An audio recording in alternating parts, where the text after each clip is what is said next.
Today's show is brought to you by Lovable. Here we go.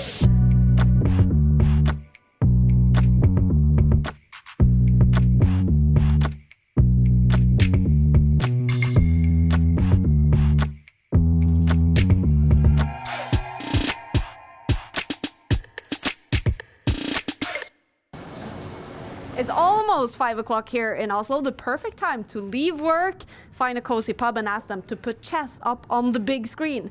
Title Tuesday is the habit we should be making together, whether it's with your morning coffee, lunch break with your colleagues, after work across Europe, or prime time entertainment in Asia. The best chess players in the world at the same time every single Tuesday. I almost wish I could stay here at the good night, but the show is about to start. I need to get back to the studio. Gameweek 2 is about to start. It looks like Farouk is almost getting it done on the board. Should still be a draw. He's losing now suddenly. He's throwing a thorn into the white side, holding on here for dear life. The nerves are kicking in. He's playing with Ghost, afraid to commit. Did he lose on time? The clock is his worst enemy right now. Oh, look at this. He's trapped his own king in the corner. The black rook is hit as well. Whoa, is this a blunder? Checkmate is coming.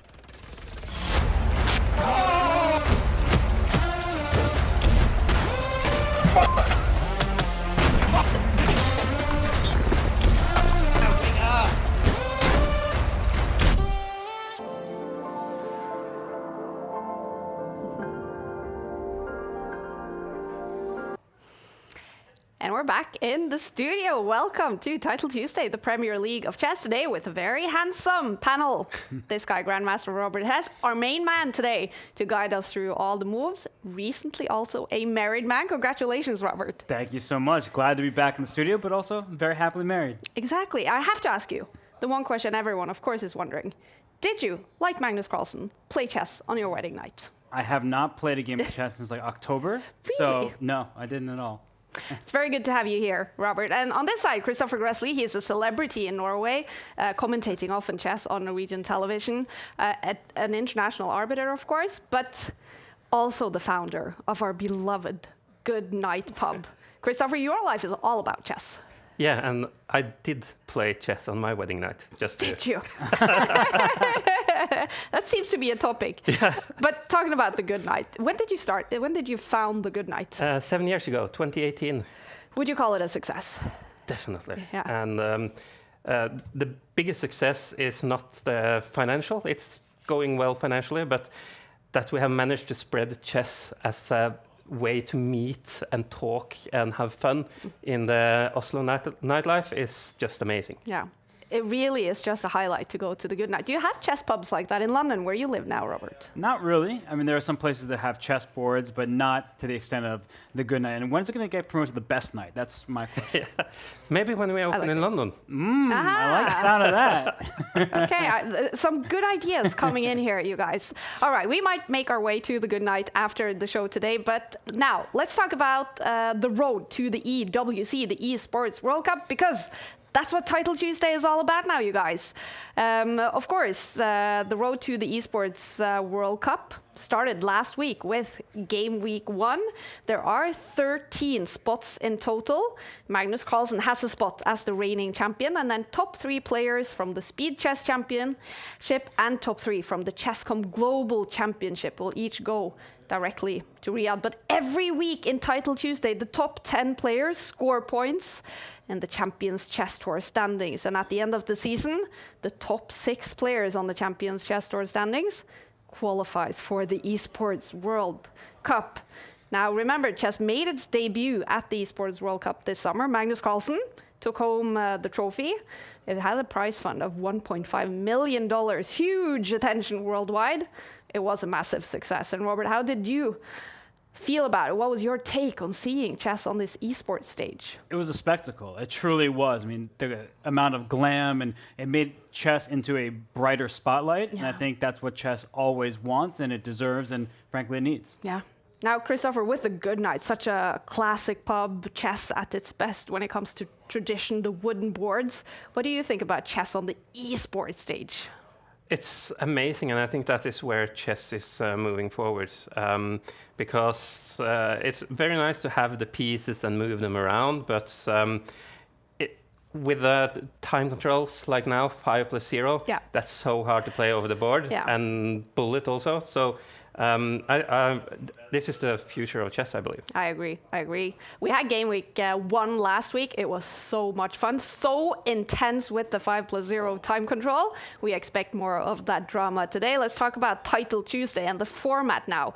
Of course, Title Tuesday is an old concept, but now it's a little bit different. It's played across 3 splits. The autumn split, winter split, and the spring split. Today, we kick off Game Week 2 in the autumn split. And of course, 13 game weeks in each split, and you score points. Top 10 players score points towards that Champions Chest or leaderboard, and these are the top 10 standings. After Game Week 1, we have Alexei Sarana on top with 10 points. Esipenko had a great run in Title Tuesday last week. Magnus Carlsen, 5th place.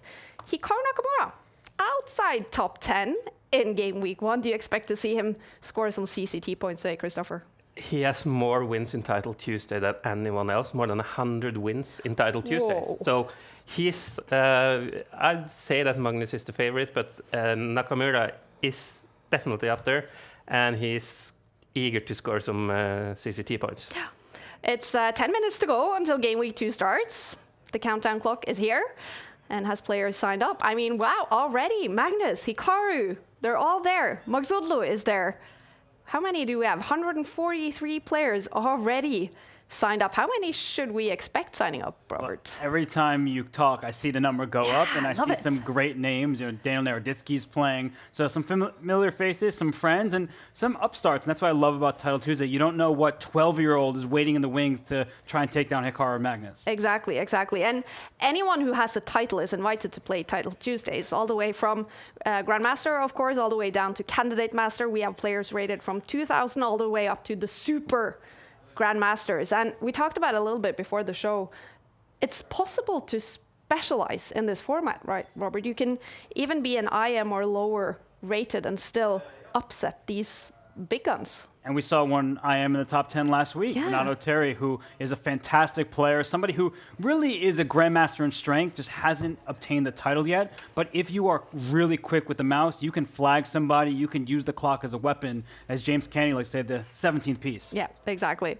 All right, well, Magnus, of course, always a big favorite together with Hikaru, but we give him an extra challenge every single week. We let our community on Discord vote for one opening that Magnus has agreed to play every single Tuesday. This is the poll today. I think it's still open in that Discord community, but it looks like the Grobs opening will win, that Magnus is forced to play this opening in one game today. That sounds dreadful, Robert. Is this going to be a huge disadvantage for Magnus in that game? I expect Magnus to use that in the early going, because if he's playing the other Super Grandmasters, that does put him at a disadvantage. But truth be told, it's not that terrible. It's not good. I'm not trying to promote it, but it's not that awful.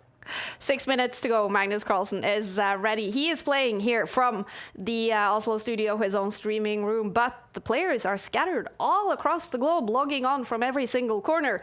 And of course, we have Hikaru, already seen him join. Faustino Oro is also playing today. I saw his name. Magnus is here.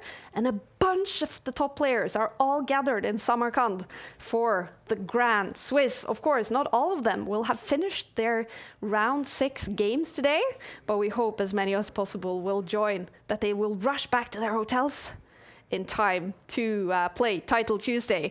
And we're going to talk about the Grand Swiss now. We have our reporter on site, Rachel, in Samarkand. Hi, Rachel. It's good to see you. Hi, it's good to see you. You have to tell us, Rachel. So the Grand Swiss is a huge happening, and of course, 2 spots up for grabs for the candidates. So much at stake for so many players. What is it like there? It's kind of a chess safe haven. I mean, we have 2 hotels where basically all the players, arbiters, media stay, and then right across the street there's the expo where the tournament's being held. So it's just so much chess everywhere. You can feel the energy. I mean, there have been so many upsets, and I'm just super grateful to be able to witness it live, and to be able to see the players right after they finish their games when they're on that high of just playing in such an important tournament. Yeah, we see Gukesh here, one of the top players, of course, the world champion, and all the other players fighting for a spot in the candidates. Nepo here, one of them to face Gukesh in the next world championship match. And after 6 rounds, we're closing in on the halfway mark, Rachel. Who would you say realistically now are fighting for those 2 spots in the candidates? I mean, it's so hard to say. I think the most surprising thing has been there just been so many upsets. So I think that the 2 spots will be people that we were not expecting. And we see the standings here. Magsudlu now, this was, of course, after round 5, before today's round started. A bunch of games today in round 6 still going on. But Magsudlu, he's been very impressive. Yeah, no, he's been super impressive. And yesterday he said in the interview that if he finished his game early enough today, that he'd play in Title Tuesday. And I see him on the list, so I'm super glad to see him playing today. I am too. Oh, I'm so excited about that. Rachel, thank you so much for all your interviews for Samarkand. You can, of course, find them in the Take app. And we'll see you again later, Rachel. Talking about Magsudlu, one of the players in Samarkand playing the Grand Swiss, he did talk about Title Tuesday yesterday. Let's hear what he said. If your game happens to finish early, would you play in Title Tuesday, or is it just too much? Yes, of course. Because also the next day is rest day, so. Ah, okay. So yeah, of course, if I finish early, I will play, but I don't think I will finish early. You're because not all gonna, my games like 5 hours, 6 hours. So I don't think I can reach it, but I hope. So you're not going to change anything. Quick win would help. Yeah. Because I don't agree with quick draw. He played a quick draw today, Magsudlu. He is still on top of the standings in Grand Swiss, and he has signed up to play today's Title Tuesday Game Week 2. Fantastic stuff. Those are the players all the way in Samarkand. We do have some players playing here from the Oslo studio. One of them is Magnus Carlsen playing in his streaming room. In the other streaming room, okay, Magnus not there, but look at that. It's Alexander Bortnik. We have a guest streamer, the Ukrainian Grandmaster. He is a fantastic streamer, you guys. I really recommend following his point of view stream. And he's also a really, really good player in this format. He's won Title Tuesday a bunch of times. And he also has a massive score against Magnus. Of course, Magnus has won online a lot of times against Bortnik, but in this format, online blitz chess, he's really good, Robert. You can see Bortnik has, what, over 30% score against Magnus Carlsen. Not many people can say that. And with 5-minute chess, with no bonus time, that's actually good news for Alexander Bortnik because he is a speed demon. He may get himself in time trouble early, but late, you do not want to score off with him. His gloves are off and he comes fighting. This is definitely Alexander Bortnik's format. Online speed chess, no increment. He's won Title Tuesday. Yes, a bunch of times. Yes, 10, 12 times. Wow. But he's a known speed demon. But he's also a fun character because he's played so many low-rated players that FIDE actually changed the rating rules because he and Daniel Naroditsky played so many low-rated players. Yeah, like what we see Nakamura doing now in classical chess. But they haven't changed the rating rules for classical chess yet. But I guess they're going to do this after Nakamura has finished his streak. Probably. Sneaky guy then, Bortnik. Now, one of the players definitely to look out for. The Title Tuesday format is, of course, with no increment. 5 minutes on the clock, 0 increment. 11 rounds is to be played today, and first place scores 10 points on the Champions Chess Tour standing. Let's talk power rankings. We're going to watch out for Magnus today. We're going to watch out for Bortnik. But you've also taken a look, Robert, and chosen 3 players that we should watch out for today. Who should we watch out for? You know, I'm on the lookout for everyone, not just Magnus Carlsen. You always will be giving your utmost attention to him because he's the strongest player on the planet and has been for a decade. So Kaya, his name will always be said when it comes to Title Tuesday. Yeah. And, well, he's in the studio. I love it. He's right over there somewhere in his private studio, in the Dave Cave, as they call it. Alexander Bortnik, I mean, so many words can be said about him. The Ukrainian Grandmaster lives in the U.S. He's a speed demon for sure. Oh, who's this guy? Renato Terry. Like I said, I am in title only. He's GM strength. He's over 3,000, 3,100 in blitz and in bullet. And with that kind of speed in his arsenal, that makes him especially dangerous without any increment. Fantastic. Let's look out for him as well. Game week 2 is about to start, you guys. This is the Premier League of chess. And look at that. The streamer is getting ready. Hikaru will be streaming today, of course. Alireza Farusha, he is playing in the Grand Swiss, but he is also playing Title Tuesday along with Denis Lazovic. And we also see Andrei Sipenko, who had a fantastic Title Tuesday last week. You guys, Game week 2 in the brand new Title Tuesday is about to start. Get ready for the Premier League of chess. Mate in 5. Oh, look at this. He's trapped his own king in the corner. The black rook is hit as well, and Andreikin takes the point. White is still winning this position with the pawn on the e-file, about to become a queen or cost black his rook. But it's all about the pre-move, so Farusha wins. He's massively better on the board, but he has lost on time. Moments like that is what you get in Title Tuesday. In round 1 is about to start. Hikaru is playing with the black pieces. Magnus with the white pieces against a Peterson here in the first round. We should follow that game. We always want to look out for Magnus Carlsen, and he listened to the audience. He played the grub. That's why his pawn is on g4. He's playing on the wing rather than in the center. And that's not typically what we're advised to do, but when you're Magnus Carlsen, you can get away with it. All right, so he's playing the grudge opening. The grub. The grub. It could be called the grudge. I mean, he might have a grudge against the community for suggesting it. It sounds horrible. So would you say Magnus is off to a bad start because of the opening, or how does this look for him? I wouldn't say a bad start. I would say a really bad start. Okay. I mean, look at his knight over here.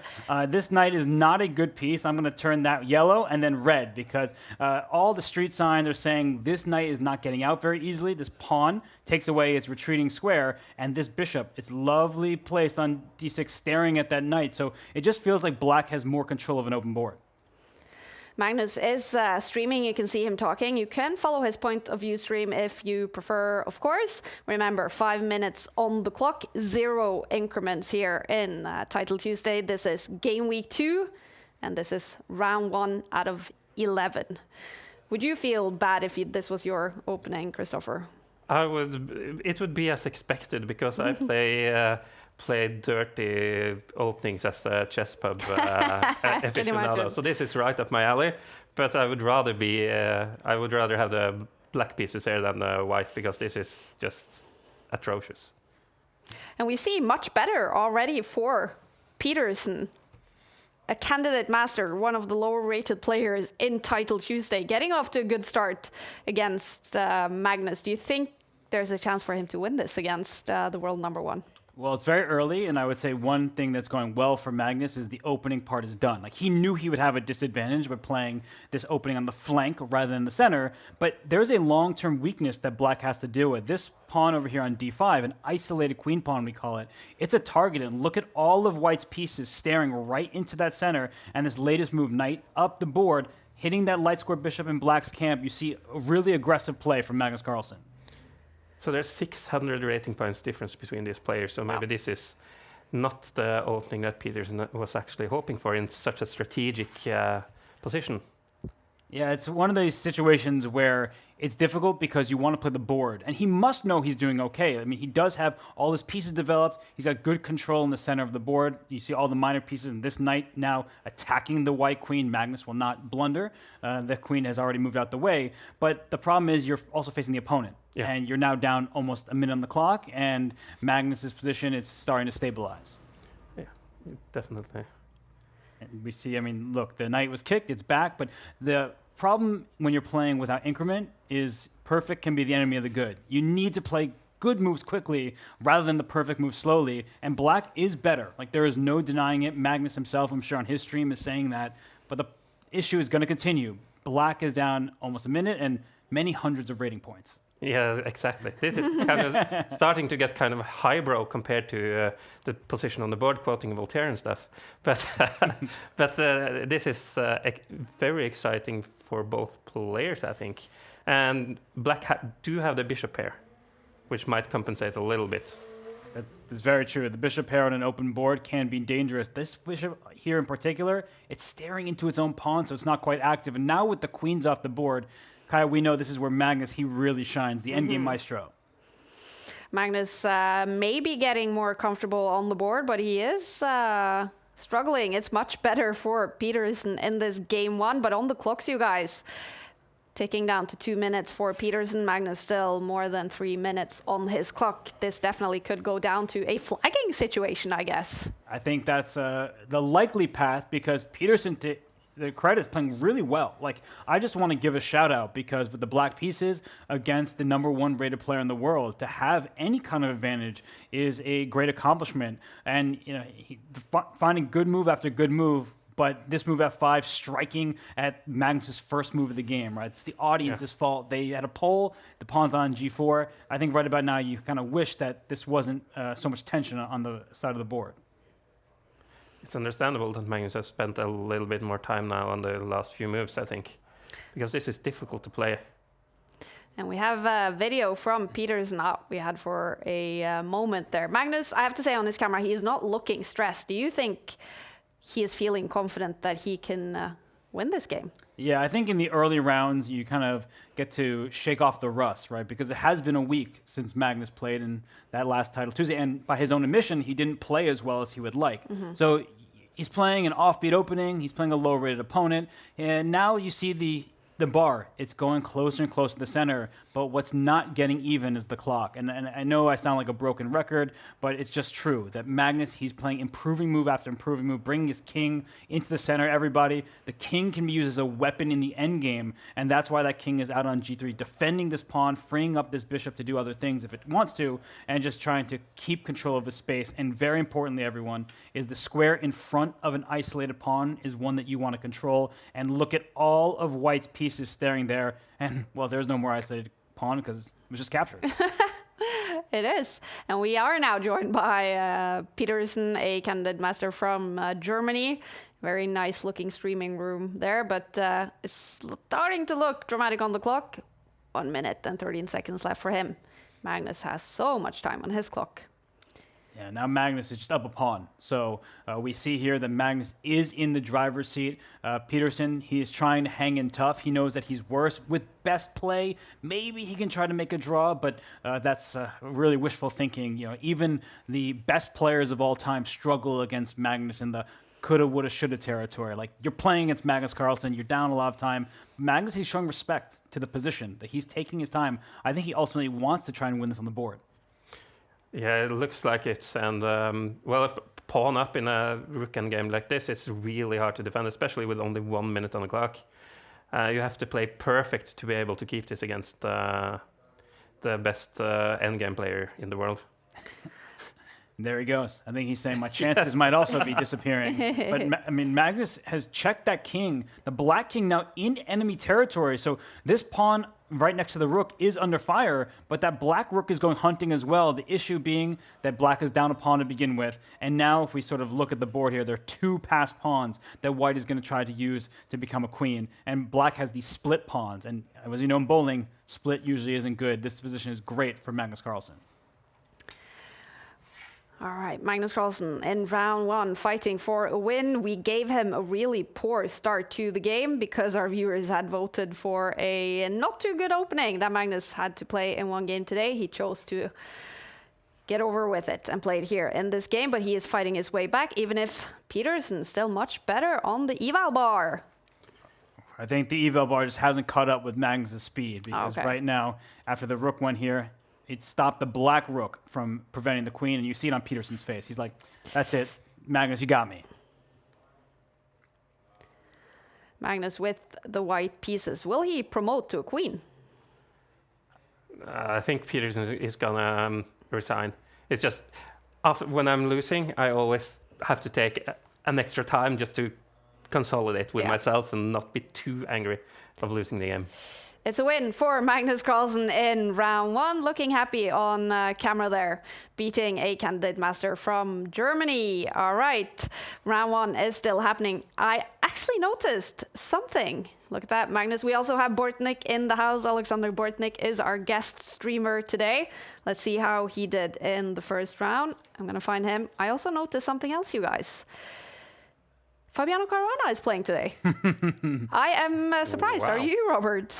You know, he had many words to say on his podcast, but he did acknowledge that he might play. He was thinking that there might be a lot of talk about his entrance into the field, but it's always good to see Fabiano playing. 100%. We love seeing that. Some games still being played here in round one. Hikaru started off with a solid win. So did Alireza, Faruja. A good win. Do you see any surprises here, you guys? And Draken lost. He was third last week. And then Draken lost against a guy from IM from Kyrgyzstan, which is surprising. That's certainly surprising. You cannot stumble in the first round in a format like this. Now you're out. Honestly, you have no chance for the last 10th place at all. So this is game over for Draken already. Do you think he's gonna... So I learned that one word that we have to know about in Title Tuesday is rage quitting. Yeah. Will we see a rage quit? I would have done it. How do we feel about rage quits? Should people finish to the end, or is it okay to rage quit when you're having a bad run? I think it's okay. Okay. Ultimately, like if you're out of contention, what's the point of being in there? If you're not anywhere near the top of the leaderboard on an online setting, you know, just maybe go play some casual games. Yeah, absolutely. It's different over the board than online, but online quitting like this is here. The only thing you play for here is a place amongst the top 10. Yeah. When you're out of the running, you're out of the running. Why bother? Turn off the computer and watch a good television show like this. So we're gonna accept the rage quitters. Round one is rounding up, you guys, and here we have pairings for round two. Hikaru will play with the white pieces, Magnus with the black pieces. Do you guys immediately see a game you want to follow here? Some great pairings. Yeah. I'm looking down there. You know, we got Parham Maksulu, who's leading the Grand Swiss. He's showing that he's got that might in Blitz as well. But, you know, why don't we maybe start at the top with Hikaru? Should we check in with Hikaru? I really want to check in with Hikaru. Let's follow Hikaru's game. He's playing against Vetik, and as always, we have to apologize for some pronunciations here in the beginning. It could kind of look like... All right, we have a FIDE master here against... Hikaru, who will play with the white pieces. All right, a game has started. What are we looking at, Robert? Sorry, my attention was on Hikaru's stream over there. You can see him with all the arrows. I mean, he's probably saying take, and appreciating the broadcast in the studio. But right now, we have a quiet start to this game from Hikaru. It's vintage Hikaru Nakamura. I don't actually know where in the United States he is right now. He might be playing in his next state championship on his road to the candidates. Yeah. But, you know, some moves are trickling in fast, and ultimately, white has the pair of bishops at the moment. We see them trying to stare at the center. This bishop stares into his own pawn for the moment, and the other bishop stares into the black camp. So this is round two. Total of 11 rounds today, every single Tuesday, and this is game week 2 in the autumn split. The players are fighting for points on the Champions Chess Tour leaderboards. The winner every Tuesday gets 10 points. If you guys want to talk to us, then we pay attention to the YouTube chat and the Twitch chat, both on the Take channels. If you have any questions for our experts here in the studio or any comments, then please let us know. We also want to know who you guys are rooting for. Will there be a lot of Magnus fans, Hikaru fans, or someone else? And look at that. Weetik is joining us on camera. Weetik's got some cool stuff in the background. That's true. I see the bookshelves, and I also see, like, I can't tell exactly what they are, but some kind of toys or just items. Animals? Yeah. And very, like, dinosaur theme, or is that like a... Maybe he's a fan of the hippo opening. It's the hippo back there, isn't it? Well, honestly, playing really well. That's what I'm seeing on the chessboard right now, because there's a lot of talk at the highest level of having the pair of bishops, and you don't want an open board if you have the bishop pair. This bishop here on g2, right in front of the white king, it's staring into its own pawn. What you wouldn't do to take that pawn and throw it off the board in some positions, because then your bishop would stare all the way through to the black rook in the corner. So Hikaru has gained control of some key squares, but so has Weetik here. I mean, this knight over here can jump in and attack the white queen, so both sides are jockeying for position.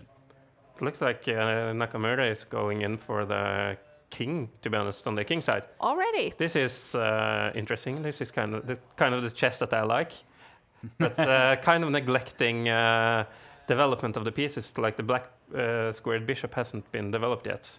Yes. And it's I don't know if I would rather be white or black in this position, to be honest. And that's really what we as commentators say. You know, it's an interesting position. It's dynamic equality.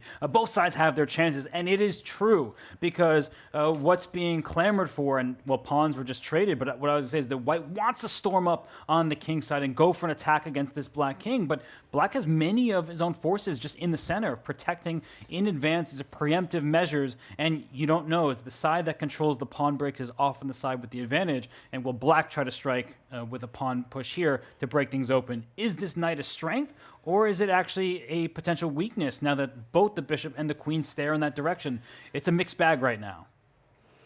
Low Blow on Twitch commenting, is that an ironing board table? I love it. And I actually think, yeah, it might be. You have to iron the front of the dolls very gently to make sure that maybe they're steam pressed, so they're in the top-notch condition. We see so many strange things on these cameras in Title Tuesday.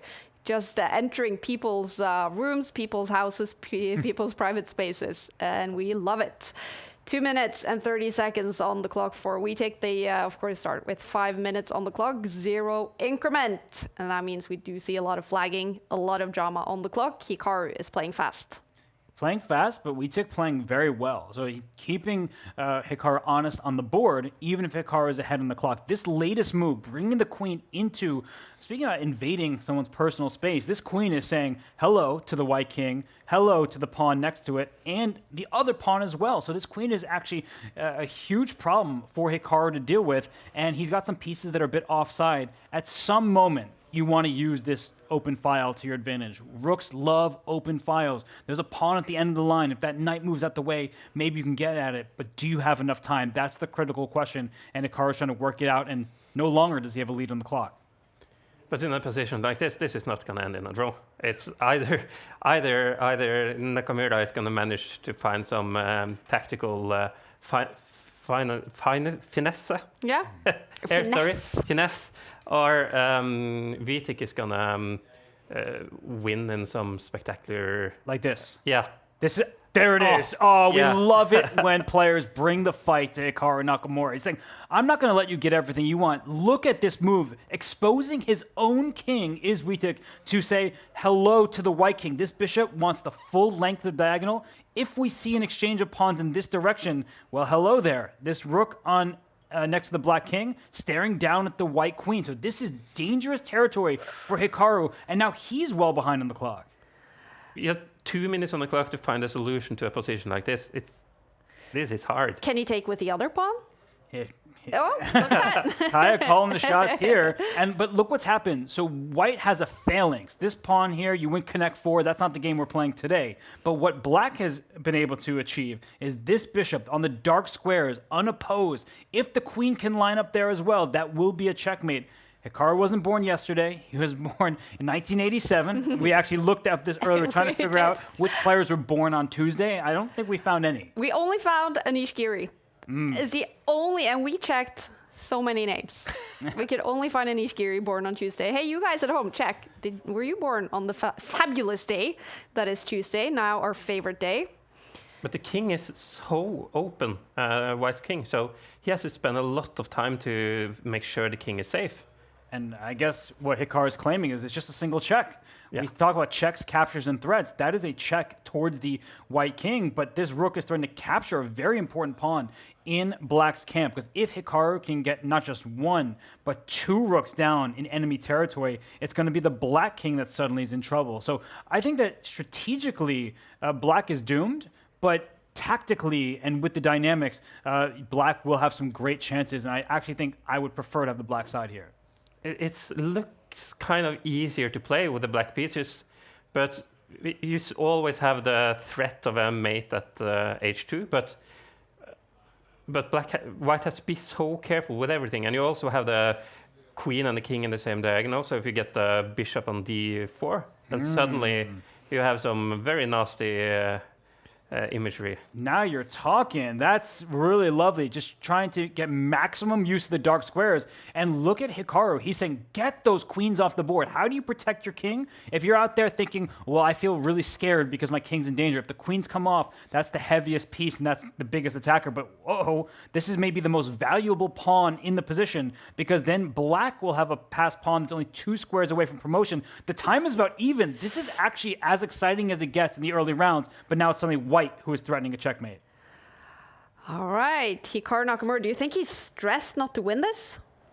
I think that he's confident because he knows that he's won the Speed Chess Championship so many times, that he is capable of winning against anybody on the planet. And now that he has 20-second lead and counting on the clock, I think he can breathe that sigh of relief. Okay.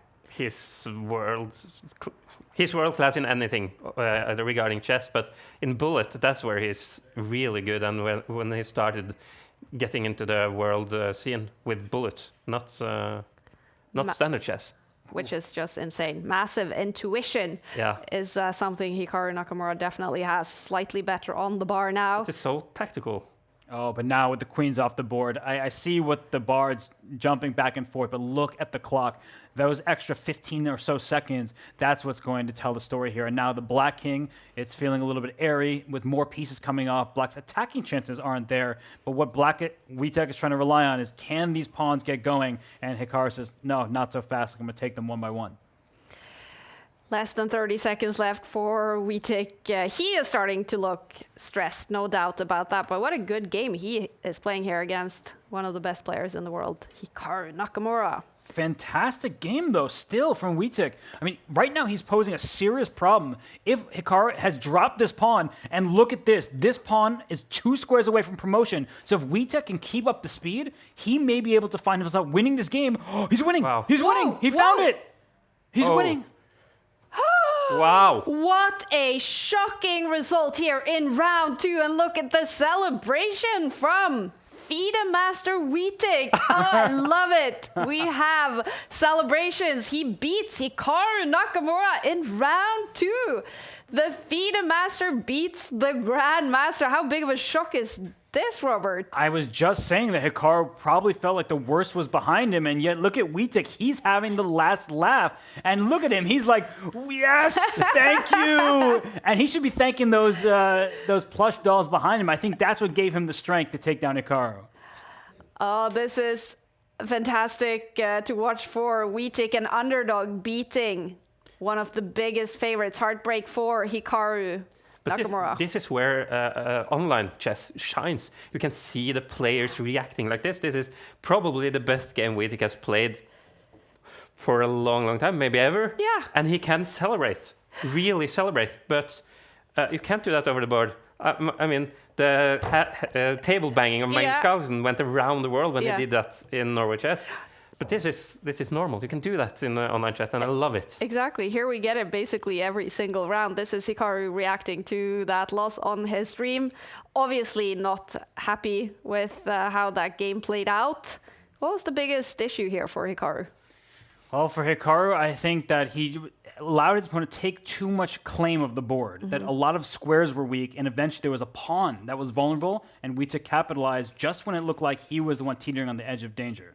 Well, no time to cry about losses, because round 3 is starting. These are the matchups. Should we follow Hikaru again, see if he can make a comeback? Would you like to see Fabi? He's against Rustamov, Magnus. What do you think, Robert? Why don't we go to Fabiano for multiple reasons? Of course, we can talk about his C-Squared podcast and his feelings about the Title Tuesday format, but I'm also looking at the game, and I'm seeing that he's getting underway, and this isn't the Fabiano that I'm accustomed to. Like, he's playing different openings. He's trying to win as many games as possible. He always wants to win, of course. But in this kind of format, it's like the sprint. You got to keep going full speed ahead, and you want to win as many games as possible, especially when you outrate your opponent the way Fabiano does against Rustamov. But we just saw in FM beat a Super Grandmaster. I'm not counting anybody out. Exactly. But is he already training with his with new repertoire for the candidates? Because he's the first player ready for the candidates next year.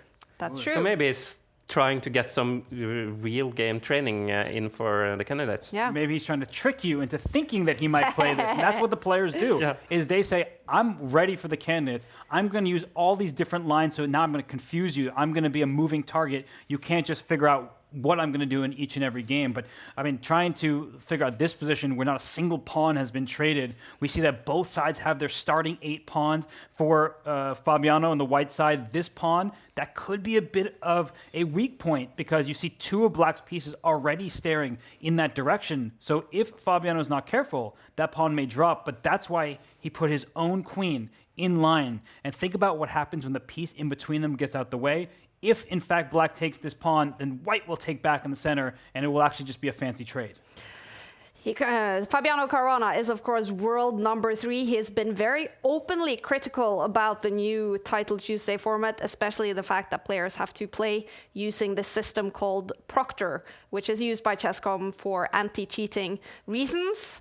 But here he is in Game Week 2. He's playing. We love to see Fabiano Caruana, the world number 3, playing here in Title Tuesday, of course, fighting for those crucial Champions Chess Tour points to qualify for the Esports World Cup. And here he is playing, probably from St. Louis. He's not at the Grand Swiss. We know that. He was able to take it off because he already qualified for the candidates. He could get some time to himself. But for Fabiano, we know how strong he is. We know that he dabbles in all the formats. And he also was in the esports circuit, right? He was on Team Liquid. Yeah. On the same team as Magnus Carlsen, Team Liquid. And he's not qualified for the Esports World Cup yet. No, it's only Magnus, right? Magnus is the only one ready for the Esports World Cup as the reigning champion. All the other ones have to qualify either through Speed Chess Championship, Chess.com Global Championship, or, of course, Title Tuesday. You score points every week. Then you need the points. Yeah, exactly. You need the points. Fabiano Caruana to win so far today, and it's looking massively better in Game 3. Yeah, there was some nice prophylaxis, as we call it, by Fabiano. He put his rook on this square, which looks very strange, but it set up the following tactic. Now, and you see him play it, he's able to take this pawn, and when the queen takes back, originally, this pawn would have been in danger, but that's exactly why Fabiano put his own rook right in front of that pawn, or behind it, I should say, to keep it defended. So that's prophylaxis, high-level stuff from Fabiano. And the reason why he is better is you need to look at where the weaknesses are in a position. And here we see that this pawn in the center, I'm about to turn that red because White already has 2 pieces attacking it. And now with the queens coming off, it's going to be even more difficult for Rustamov to defend it. Playing with the white pieces, ticked under 3 minutes now on the clock. Fabiano Caruana, no increment, of course, but he's looking chill, calm, confident in this round 3 game against a FIDE master. Much higher rated Fabiano Caruana. Me being a hobby player, I would love to put my knight on e3 as black here, and I would like consider that is a very good trade-off. But what do you think about that? You're asking the critical and difficult question, and I feel like I need more time, and both players do as well, because it's such a big trade that White will take that knight, Black suddenly gets a passed pawn, but is that pawn a strength? Is it a weakness? These are questions that are not easy to answer when you have under 3 minutes, but that question has to be answered now. So will Fabiano give his opponent this passed pawn? We saw what happened when Hikaru allowed Wietek that passed pawn. So Fabi says, no, that knight's not going anywhere. I'll leave it for at least one more turn. And eventually what Fabiano wants is to bring his king out and try to use the king as a weapon in the endgame. Yeah, because the pawn on c2 is also a little bit weak with a rook. Now he's playing prophylactic and covering that pawn with his knight. Yeah, Fabiano's getting defensive here. I think it's in part because he doesn't have that much time, and without any bonus time for the moves that are being made, he wants to play quickly. But look at this. That's actually why the knight came back to the first rank. It's protecting the pawn. Fabi, I mean, the way he is able to maneuver is just so brilliant. I mean, I was like, what is he doing? He's getting defensive. Yes, he's getting defensive so that in a second he can get offensive, but just time it right. That's the key here. And Fabiano may just bring his king to the center and say that that pawn that is on the opponent's territory is actually a liability rather than an asset. What a king walk. Now he's going to pick up the pawn. No, he has so much time, he doesn't need to do it now, of course. Wow, that's so instructive to see this kind of play. And what Rustamov is doing, give him credit. He's trying to break open a file because rooks need open territory. Now this bishop, I mean, that's not a good piece. Look at all of white's pawns here. We've got connect 4 in 2 different directions. We've got a pyramid staring into the center, and that bishop wants something to attack, but it's not going to be able to attack anything just yet. But Rustamov, he's trying his best, complicating matters, and he is quite a bit ahead on time. And Kai, we've seen how that can play a big role. That pawn structure is beautiful, though. The symmetry, wow. Yeah. Caruana has so good grasp of the strategic concepts of pawn play. And also that, what you said a couple of times, rook needs open file, so he's just preparing with rooks in both ends of the board. It's beautiful. And it's very cool that he's done that multiple times on both sides, right? He's put his rook to defend a pawn. Now he put his rook to defend a file. So Fabiano, he clearly grasps what's required in this position. But Rustamov, credit, look at this. Now suddenly, like, there are things going on both sides. This pawn takes on the king side over here could cause Fabiano some issues. So he needs to look out in both directions. But for now, Rustamov, he's a really good bullet player, and he's up 25 seconds. And like a traditional rule of thumb when you're playing against a black squared bishop is that you want your pawns on white squares. So this is what Caruana is doing now, I think. You're right. He's just going to try to create a passed pawn. And, well, Rustamov again trying to complicate matters, saying, oh, here's a free pawn. Oh, wait, not so fast. My rook is going to move to the side and get it. And now those pawns are all on the dark squares once more. If black had enough time and the king could enter into the center, we'd be saying that there's some chances. But it does feel like Fabiano, he keeps jockeying back and forth, having everything under control. And most importantly, he is keeping that pace in the clock, but he does need to speed up. Yeah, those 20 seconds is going to cost him. Wow. Yeah. And Fabiano Caruana is known for being a fantastic chess player, but he's not known for being the fastest one. No, he's played in the Bullet Chess Championship a number of times, and he typically stumbles in the earlier rounds. I mean, he's getting better, but he is not as good as, say, Hikaru, Magnus, Alireza, those players of that caliber. And right now, he's actually getting in some trouble here. There's serious danger as both black rooks are about to enter the party. Look at Rustamov. Look how determined he is. And Fabiano, he keeps barely keeping things together. He's trying to trade rooks on what will be an open file. Those eyes from Rustamo, that's fierce, the youngster from Azerbaijan fighting here against world number 3. Fabiano Caruana ticking down to 40 seconds on the clock. Fabiano, can he win this game? He's got a pass pawn.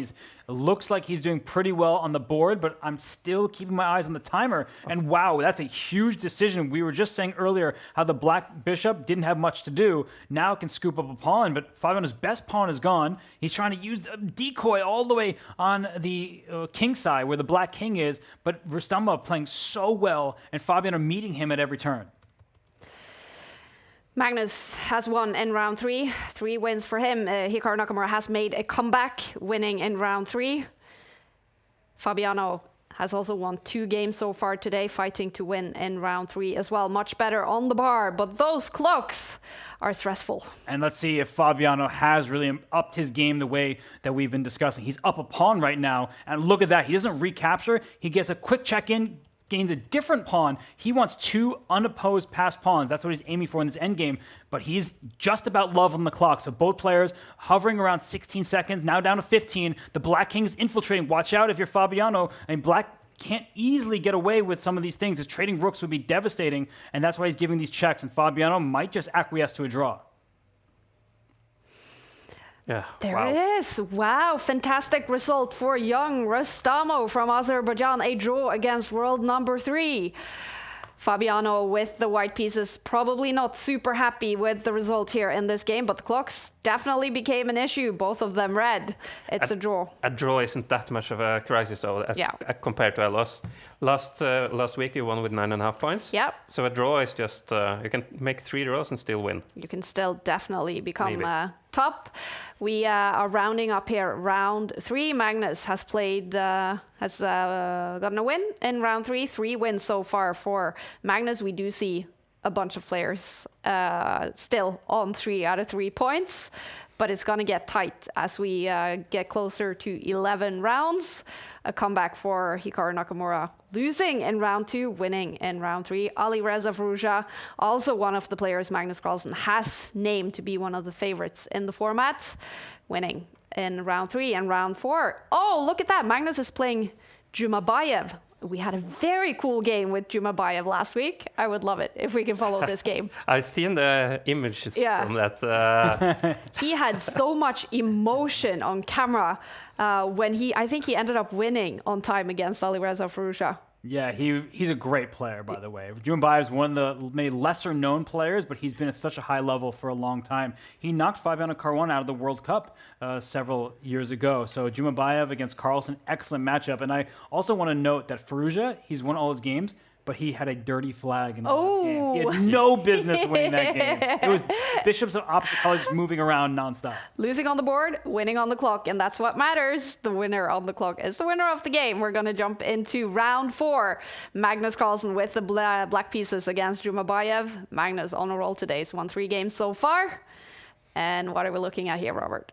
Well, we're looking at the start of a game where both players are getting their moves in. It's become what is known as the French defense structure. And I have been a long time hater of the French defense because this bishop that's sitting near the black queen, it's just staring into its own pieces. But all things considered, it's a normal looking position. It's a slow grinding type of position where there are no huge pawn breaks, no huge king safety issues. So it's about who will come up with the better plans. That's really the key to the castle in these French defense structures.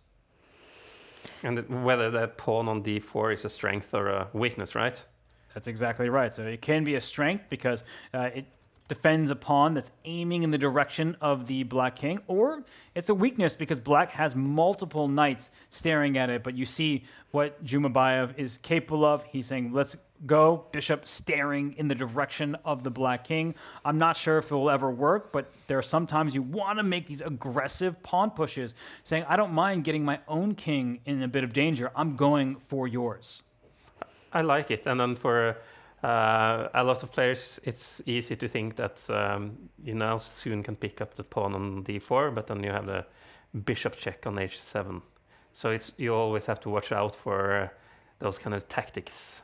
Just exactly a second ago, it looked like black could have thought at least about taking that pawn, but as you said, white would have been able to use a tactic with this bishop staring through towards the black king. So right now, white has what we typically call a clamp. Black has his backwards pawn on e6. I'm going to turn that red so you can all see it. And a backwards pawn is one that can't easily push forward. It defends another pawn, that's the good news, but the square in front of it is quite covered, making it hard to move forward. And even if you can move forward, which perhaps Jumabayev is, Magnus is considering, then you're saddled with a different problem, an isolated queen pawn. And pawn's best friend is another pawn, everybody. You always want your pawns to be defended by another pawn, so you don't need to use a more valuable piece to defend. But it's also going to be a free pawn. Well, not the free pawn, but the passed pawn. I mean, so in the end game, it can be a huge threat if you manage to trade off the e6 pawn for the d4 pawn. That's right. And I mean, this pawn you mentioned earlier, it looks like you can capture it because you have 2 pieces staring there, but when there is a piece in between 2 pieces that can otherwise move in the same direction, watch out when it gets out the way. So do not be fooled. This pawn in the center is not hanging. Jumabayev way too strong, just hang that pawn. And wow, huge decision. We talk about how top level players, they love the pair of bishops. This is quite an open board. I think Magnus should be happy about this exchange where the knight has come off for this light square bishop, and Magnus, he's doing what I've always said is quite a mature thing, and now he's about to be a dad, so he's showing that responsibility, but he takes with the pawn. I think automatic response, bullet chess, and queen takes to keep the status quo in terms of pawn structure, but he says, actually, my pawn is now more impressive, and if it keeps going, look at this bishop. Suddenly it has a new lease on life on this board, and now it's Magnus who can play for more of initiative. Yeah, because that is the bishop you trash talked at the beginning, and now it's soon full of life. Yeah, I'm sorry, that bishop. I apologize. I know I'm always the one hating on the French defense, but Magnus can make any opening looked good. The grub, he still needs some work on that. The first round, that wasn't a perfect display, but of course he has a perfect score, and he also has a nearly 30-second lead. Is this weird? Can he pick up the knight? Yeah, he can. Oh, your tactical vision today is on point, but look what's happening here. Wow. We have all sorts of trades in different ways, and that's not something you typically see, but the whole point of that rook capture down there was removing the knight's defense of the bishop. That's hard to maybe picture in our heads, but this was all done because the alternatives were so bad. And black is better. A lot of people think that bishops of opposite color means equality, but that's not what it means. When you have bishops on opposite diagonals, it means maybe you can attack and your opponent can't defend. And also, look at the activity. There's a huge difference between this rook for black and this rook for white. It's not in the game. It will get there in a couple turns, but maybe black will be first, going for some sort of threats. So white is the one who needs to be more careful for the time being. This looks like kind of easy caveman chess. You just move your king in and threaten queen in and threaten pawns around the king. And this is hard to defend, especially with just 2 minutes on the clock. Because even if the white rook gets active, it's a single check. That's not going to checkmate the black king. So even if you get your rook all the way down here, so what? I mean, black's pieces are beautifully placed, nicely centralized. There's always back rank issues against the white king, whereas the black king can always tuck itself away on a light square. And don't be surprised if Magnus starts trying to use this pawn as a kind of a battering ram, trying to expose the white king.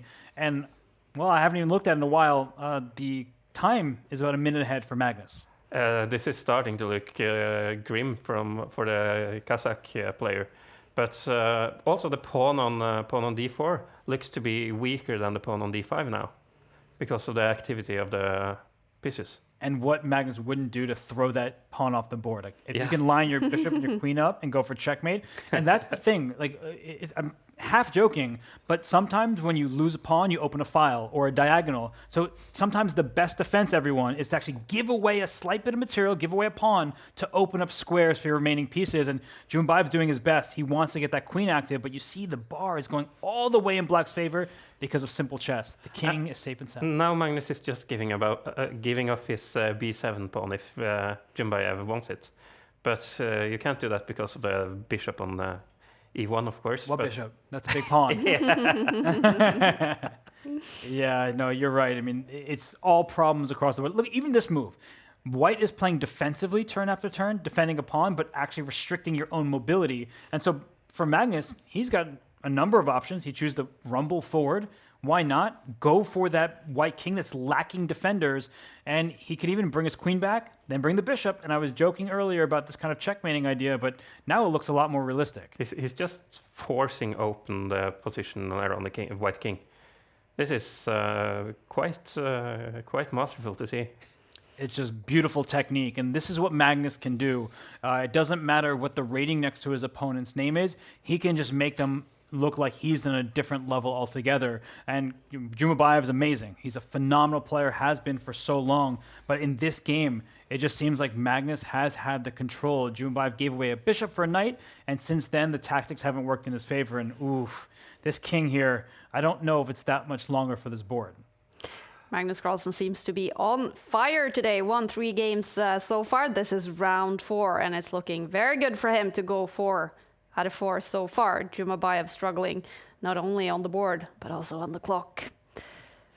Big moment here. Magnus is calculating this rook sacrifice. I'm not even positive it works, and he went for the simpler option, just taking a pawn in front of the white king. And what Jumbaev is hoping for is to use this pawn as a shield. Like, it's black's pawn, but actually keeps white's king a little bit safer in some lines because you can't deliver a check, because you would actually want to get rid of the pawn. I've said this many times now. You'd like to actually capture your own pawn and deliver a checkmate, but that's not how chess works. It's quite fun because when you start to play chess, you always want to capture the pieces, especially when you have a pawn in your own backyard, like Jumbaev have now. But oftentimes that's even the best defensive piece is the opponent's pawn. That's true. It's a shield, it's an umbrella pawn. But right now, I think it's raining problems on white's position because for Magnus, there are so many pawns that he can capture. I enjoy the restraint. He says, I don't care about pawns. I care about the whole thing. That's checkmate. Yeah. That pawn we were talking about, it's a shield. No, that's actually a weapon that he is about to use to deliver the final knockout. Yeah. Imbaev is gonna. Is he going to lose on time or the board? Oh, both. He was graceful enough to resign with 1 second on the clock. 1 second on the clock. It's resignation from Imbaev. Magnus Carlsen winning. Also in round 4, he's on 4 out of 4 on fire today. The world #1.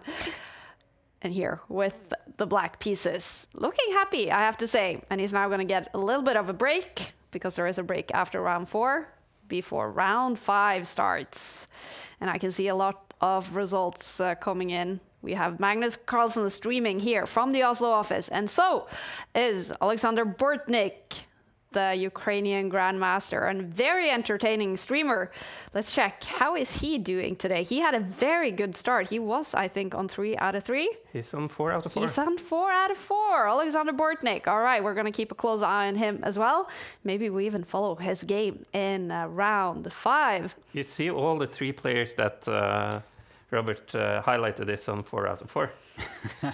Well, I think I had a little bit of an upper hand because Magnus was one of the players mentioned, wasn't that? That's so, true. You expect Bortnik, who is here in Oslo with us in one of the streaming rooms. Of course, he's phenomenal, and no matter where he's playing from. And Renato Terry, do not sleep on that name throughout this split. I mean, he is so strong. Wow, international master Terry on 4 out of 4. You called it, Robert. Look at that. All right, all the games are finishing up. Alireza Fruja, a win for him as well. Bortnik, as mentioned, a win for him. And I think Hikaru Nakamura also won his game after losing in round 2. Hikaru Nakamura is making a comeback in the tournament. Maybe he can fight his way into top 10. Remember, top 10 players score points in the Champions Chess Tour leaderboard. All right, there's going to be a 6-minute break now, but we're going to keep it going in the studio and get ready for round 4. Round 5. This is the Premier League of chess. Here we go.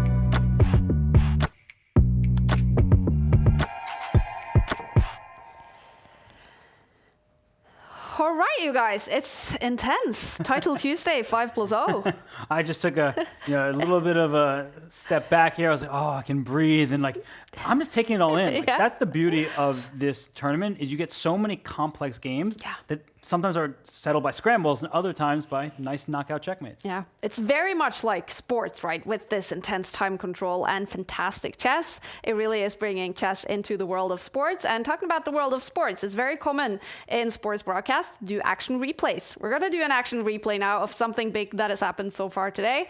Hikaru Nakamura lost in round 2 against a FIDE master. What are we looking at here, Robert? Well, you see that Hikaru had a lead on the clock, and it's been a complicated game the whole way through. But look at that black pawn right next to that rook. Now it's highlighted there. It's approaching the other side. So Hikaru did his best. He grabbed a couple pawns. He's up 2 of them. But it's not about the quantity. It's about the quality. And in the end here, there was a pin. That pawn was becoming a queen. And the celebration, the jubilation from the man with the ironing board and the plush dolls behind him, Hikaru, he just had to stare out in the distance in disbelief because he's just thinking, what did I do wrong? Well, what you did wrong is play a great opponent. Frustration for Hikaru Nakamura there, losing in round 2. Surprising result. Of course, he is one of the top dogs, but he's won 3 other games. So can he still make it, do you think, Christopher, into top 10? Of course, because if Nakamura goes on a streak, he can beat anyone. Yeah. So he can lose against anyone also, apparently. But he only needs 10 wins to win the whole shebang, so it's still possible theoretically, but practically, I don't know. It's going to be difficult, especially with Magnus Carlsen being one of the players on fire, you guys. Title Tuesday is so entertaining. Something else that is entertaining is videos up on the Take YouTube channel. Take a look. He's just made 20 moves. Has he survived? No, because it's checkmate. But I made 20 moves. No, it says 21. 21. But it says survive 20 moves, and you made 20 moves, and you did not survive. So it's $50. $50. I will give you $50. Okay, yeah. $50. 60. 55. 60, 70, and you get a free ice cream. Okay, deal. I don't know why everyone thinks I calculate well. Because you actually calculate. Yeah, That's the difference. Yeah, exactly. I'm just quitting the interview. Okay, sorry. Minute of silence. Have I been too harsh? Everything is harsh. Come on. Too generous? I mean, this was the best picture. Let's find out. He's here, in a school gym on the outskirts of Oslo, facing an opponent he hasn't played in a decade. His former coach, Simen Agdestein. Just playing the games is, like, regardless of setting, it's nerve-wracking. Some highlights from a couple of the videos up on the Take YouTube channel. We did enjoy having Anish Giri in Oslo, a player born on a Tuesday, which we found out before the show. And yeah, go check out our YouTube channel and give us a subscription, give us a like if you enjoy the content that we bring to you guys. We will, of course, broadcast every single Title Tuesday going forwards, and you can also follow Magnus's Point of View stream, and Alexander Bortnik is streaming today. Should we follow Bortnik if he has a cool matchup in the next round? He might even play Magnus. We're getting to that point where all these top dogs, the undefeated players, they're going to have to square off. So we might get Bortnik against Magnus, and even if it's not Magnus, it will be somebody super strong. Yeah, exactly. Bortnik, one of the players on 4 out of 4. Oh! What is that? Is that the biggest glass of water you ever... Is that well, or isn't is that it him? the plant? Yeah. I think actually that is a vase. Yeah. It maybe, is that, well, imagine it's for his shirt. That's why he has that. You know, he's just making sure that his whole self is nourished. Well, he's definitely not going to be dehydrated. There is enough water in that streaming room. He's streaming from the Dave Cave, Alexander Bortnik, and he's playing some fantastic chess. He's on 4 out of 4 as we're heading into round 5. Remember, each Title Tuesday is 11 rounds. Time control is 5+0, no increment. And we've also already seen drama on those clocks today. Magnus Carlsen is on fire, 4 out of 4. So is Alireza, a player who's also fighting for a spot in the candidates tournament right now, playing in the Grand Swiss. Are you surprised that so many of those players finishing their games early enough also signed up for Title Tuesday? Or does that show us that Title Tuesday really means a lot this year for qualification to Esports World Cup? Oh, it definitely means a lot because there's, instead of just the first prize and some good games to play, like there's a lot more at stake with each and every Title Tuesday. I also think for the players in the Grand Swiss, with the day off tomorrow, it gives them a little bit of like a different vibe. Like instead of just focusing so much on these 7-hour games, they can like say, okay, I'm just going to play, you know, several minutes at a time. And if I play against Magnus Carlsen, that's pretty good preparation for your classical event. Exactly. We do have matchups coming in for round 5. Look at that. Magnus is playing against, is that Lenya Dominguez? Probably. Also on 4 out of 4. Naroditsky against Alireza. I have a feeling we should choose that game. You know, that's bound to be an exciting game. Yeah. All right. Let's pick Daniel Naroditsky, a famous player, of course, but also commentator and streamer, up against Alireza Firouzja. All right. We're going to follow that in round 5. I like this image of Daniel. Yeah. You know, he's just like, he's kind of a shadowy figure. He's, you know, lurking. And you see Alireza's laughing. These two are very good friends. Yeah. They played so many games against one another. And we see that Alireza playing from, I assume, his hotel room in Samarkand. Probably. And this opening approach is one where it's quite solid. And Firouzja, well known for his talent in chaotic positions. In fact, there's much has been said that when Alireza is playing, the accuracy from both him and his opponents is lower than the rest of the field. And that sounds like a bad thing until you realize he's bringing his opponent into that deep, dark forest, as the saying goes. And there's only a path out for one, and Alireza Firouzja is usually that one. But right here, right now, it looks like queens may come off. And these two longtime friends, they've played so many games against one another. Sometimes it's hard to figure out what to do when you have that much experience against someone.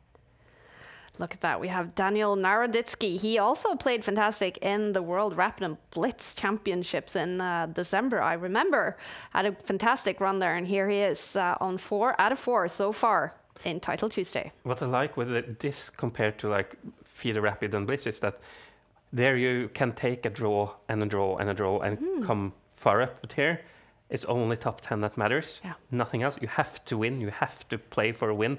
And you can't, especially not this early, you can't play for a draw this early. You need to grind out the slow wins. Exactly. That's what we love with chess, right? Yeah. You see how focused both these players are. I mean, you see Danya, hand on his head. It's affectionately known as Daniel. It's Daniel Naroditsky there. And there was a problem. And he just defended the weak point in his position. It does feel like Black's position is a little bit more stable. When everyone at home, when you're trying to evaluate a position like this, you do have the evaluation. We're saying White's slightly better, but that's not telling the tale here. Suddenly there are tactics. The bishop is under attack. If the pawn takes what looks like a free knight, that bishop is hanging. And I think Daniel did the right thing. I was just highlighting this knight over here as an active piece. White's pieces didn't feel quite as active. He may retreat this knight to try to trade it off. Or if this bishop moves elsewhere, the knight can even dive into the black camp, say, I'll one-up your knight for an even more active knight for me. Daniel Naroditsky with head in hands, 3 minutes and 40 seconds still on his clock, the same as Alireza Firouzja, known as maybe the quickest player of all, the quickest one on the mouse. Is that Alireza Firouzja? I think there are some hidden talents who are good at 10-second, and I'm going to put chess in air quotes because it's not, at that point you're just who's got the faster mouse skills. But yeah, I mean, all the top players, they compliment Alireza with how quick he is at making difficult decisions. And at the moment, I mean, they have a lot of time, but this position is actually quite complex because we don't have a symmetrical pawn structure. Something to keep in mind. We have players playing on different sides of the board. You see that Black is, has a bunch of pieces over here where this rook and knight are. So not easy to figure out the nuances. Always entertaining when we have the kings on opposite sides of the board. But normally it's more entertaining with the queens on the board because then you have a huge attacking chess. But this is much more strategic play, which makes it more harder, to be honest, with this little time on the clock. Because you need to find those nuances in the position, as you said. That's exactly right. With queens on the board, you're like, let me throw my pawns at the opponent's king and try to checkmate. Now it's like, wait, does this little pawn push, does that help me? Does it hurt me? Where do my pieces belong? And strategizing like that isn't so simple. I can tell you for sure that this black rook over here doesn't really belong there. Like that's a bad piece. It's kind of boxed in. It has nowhere to go that looks particularly active. And look at what Danya has done from the white side. He says, your pawn break that you want, that's definitely not happening. I've got complete control of that square. So what is your rook doing here? It's staring into your own pawn that's already defended. So Danya has a little bit more flexibility. I think he's actually outplaying Alireza. And well, the time is about even. So I think Danya, look at this, this is just really instructive stuff. That knight wasn't doing the most on the king side. Now it's going to come back, reinforce. It can go up in either direction, putting pressure on the black rook, but also putting pressure on maybe this pawn here. White just is slightly better. Okay, already getting tense this game. 2 players on 4 out of 4. Will we see one of them on 5 out of 5? Difficult question to answer. So much respect between these two, and I guess here we go. I was going to say it's a very calm position, but it was the calm before the storm because these pawns are about to storm all the way up. Still a lot of pawns on the board. Yeah, 7 each. Yeah. Yes. Not many trades happening. And will we get a repetition? Will we get the rook going back and forth and the knight chasing it away? That's a big question right now. And Alireza, I see a little bit of smirk there, so I feel like he's considering it. Yeah. Okay, are we seeing that repetition? It's a draw between 2 fantastic blitz players, Daniel Naroditsky and Alireza Firouzja, both going then to 4.5 points. A little bit disappointing. Yeah, I'm always disappointed when players take, it's not a quick draw because you've played so many moves, but I'm still disappointed because I want to see the fighting chess. And it was an uneven position that they maybe should have tried to squeeze a little bit more out of. There are some players in the field today that would not have taken that draw. Yeah. Well, it means that we're going to have time to jump into another game. Let's go to our live center to get the bird's eye view on everything happening here in round 5. Magnus is still live against a fantastic player, Lenya Dominguez-Perez. Bortnik, maybe winning there. Yes. Should we go to Bortnik? Let's go to Bortnik. All right. We have looked at a bunch of Magnus games earlier. Bortnik, he's right next door to Magnus. They're both playing and streaming here in the studio. And look at this last move. I just wanted to point that out, that this rook is hanging in the corner. There's nothing protecting that rook. And what Bortnik has just done is he said, have it. If we do a quick count of material, Black has 1, 2, 3 minor pieces. White has 4. So White is actually up a piece. We should take note of that. And Well, that was a sad move. That the queens came off, and now white is officially a piece ahead. Black didn't take the rook in the corner because the queen would have been tracked, and the black king would have been in grave danger. So Bortnik, I mean, he's got not just the upper hand, he's got a completely winning position. I think it's a very strong Iranian international master. But it's still only 1 minute on the clock, so a piece. I mean, I've seen worse players win games a piece down. But I think Bortnik, with that lead on the clock, I mean, stabilizing everything here. He's so good in games like this, though. So yeah, maybe not Bortnik, maybe not Nakamura, but I mean, 1 minute, anything can happen, and it's so hard. It's true. I mean, even this moment, there could have been some tactics, but Bortnik, he had calculated everything to a T. Everything is defended. Down goes another pawn over here. So Madavi, really talented player, has a lot of experience online, but no amount of experience will make up for being down a full night against Alexander Bortnik. It's looking very good for Alexander Bortnik, the Grandmaster from Ukraine, streaming today from the Dave Cave here in Oslo. He is close to going up to 5 points, 5 out of 5. This is round 5 out of 11 rounds in Title Tuesday. This is game week 2, and it's looking good for our friend Bortnik. This is typical, though. If you're a piece up, you should just try to trade off as many other pieces, because then it's easier, make it easier on the board, so that you don't, you have less chances of making a mistake. Exactly right, and that's what Bortnik's going for. He's like, I don't need every single extra pawn. I have an extra piece. And look at this, another trade, exactly what you were saying. Get those rooks off the board, because he knows this is winning. It's not even a question for either player. But Madavi, I mean, he's doing the right thing. Like, he shouldn't resign. He should play this out, and he's actually now ahead on the clock. So it could be a mistake from Bortnik if he is not continuing his accuracy. Playing, it seems like, with his laptop maybe on his lap, because that's what Title Tuesdays are like. You can play from anywhere. Bortnik has only 25 seconds. Yeah. Yeah, he's just got to move. I mean, he is going to go after Black's remaining pawns, but he's not doing himself any favors by being down 4 to 7 seconds. But I mean, he's so fast. I've said it all the time. Even in bullet chess, he'll be down 10 seconds, and then he just starts hitting the ground running, and he will not stop. Yeah. This is over, but with this, you should never resign. I hate the fact that chess players tend to resign too early. You should always try to grind it out. I like the fighting spirit of Madavi. But this is the end, because he's stopping the plan I have the arrows on. And Bortnik saying, nope, that's going to happen. And the point is that the king can take this knight now, but when that happens, the pawn promotes. And Bortnik, he is 5 out of 5. Wow, impressive stuff by Alexander Bortnik, winning his 5th game.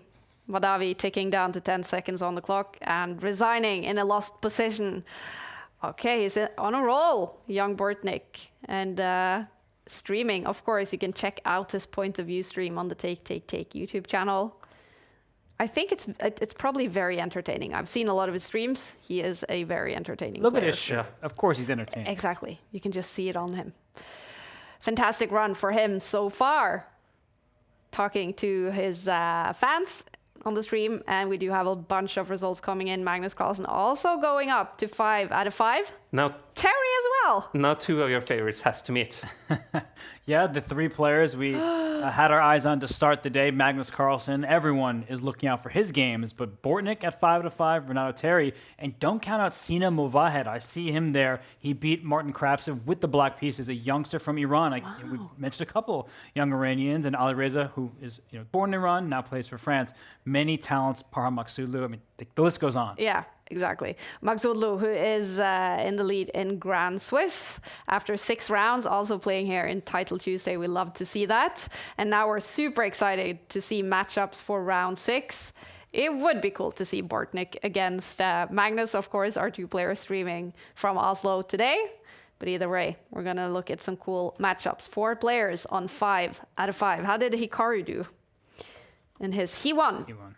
So he's on 5. So Hikaru is on 5 points, still has a chance. Yeah, exactly. Yeah, definitely.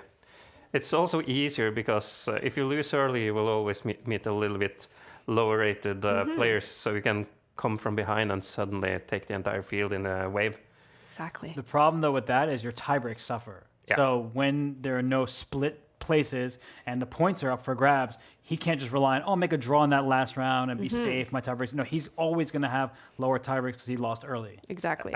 Definitely. So that means Nakamura needs to win his last games. Exactly. All right, we have matchups for round 6 coming in, you guys. Should we follow Magnus in this one? He's up against Movahed, the young Iranian player, as you mentioned, Robert. That's going to be a cool one. Super strong youngster. I mean, Sina has been around for a bit. It's funny when I'm talking about these teenagers, like, yeah, they've been playing for like half a decade, but it's true. I mean, Sina's been playing these tournaments for so long, and I wouldn't even consider him that much of an underdog. Of course, Magnus is the strongest player there is, but Sina, he's very fast. He's going to have the white pieces against Magnus. The game has started. 5 minutes on the clock. No increment. Will we see one of these go up to 6 out of 6? Here we go. Well, right now we see Sina Movahed's photo. He looks very decorated there. Yeah. He's got his lanyard, as all chess players do, to be allowed in the premises. Yeah. And then he's got his flowers, the wreath, everything, because he won. And right now we got to see some chess moves coming in. And see, yeah, there they go. There they all go. They're getting a sharp Sicilian, hopefully, between two very, players who are very hungry for more points. Oh, yeah. Born in 2010, around the time Magnus Carlsen took over the #1 spot on the world rankings. But here he is fighting against Magnus, both on 5 points. Look at this setup right now. We want to see sharp Sicilian. Everybody does. But what Sina is saying is, let me just take control of some squares. This sort of Marozzi bind structure, as it's called, is you'll see that these pawns here for white take control of the center, stop black from pushing over here. So it's difficult for black to make progress. And I always say the side that controls the pawn breaks is usually the side with the advantage. And white actually is the one who can control certain pawn breaks, but don't rush to do that. Because anytime you push a pawn, you leave a square behind. So if white does make the pawn push that my arrow shows, then black eventually will get this really juicy central square. So don't rush unless you're certain that it's a good decision. This is Magnus is using a lot of time here. I think usually when you're in form, you find the moves quickly in blitz, and then you just push out the moves. And here Magnus is struggling a bit. But you remember what I said about quick tactics? That's exactly what Movahed is using here, is that you can think about pushing this pawn, and the white knight may still plant itself.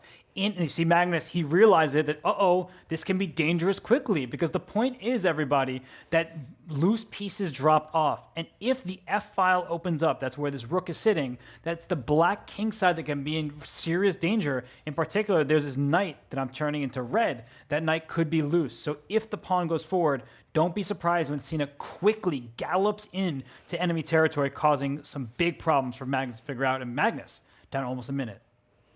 This is interesting. Oh, he went back. Wow. Oh, I'm surprised. I mean, it's not a bad decision. I said before, perfect is the enemy of the good, but I thought for sure that he was going to go forward and try to create chaos in the black camp. He still can, or just using a little bit more time to reposition the knight on, like, for example, d5 or maybe even f5. It's true. The knight eventually will regroup. Central squares are very important, and black cannot control them. You want to control squares with pawns. That way you don't have to use more important, heavier pieces to defend them.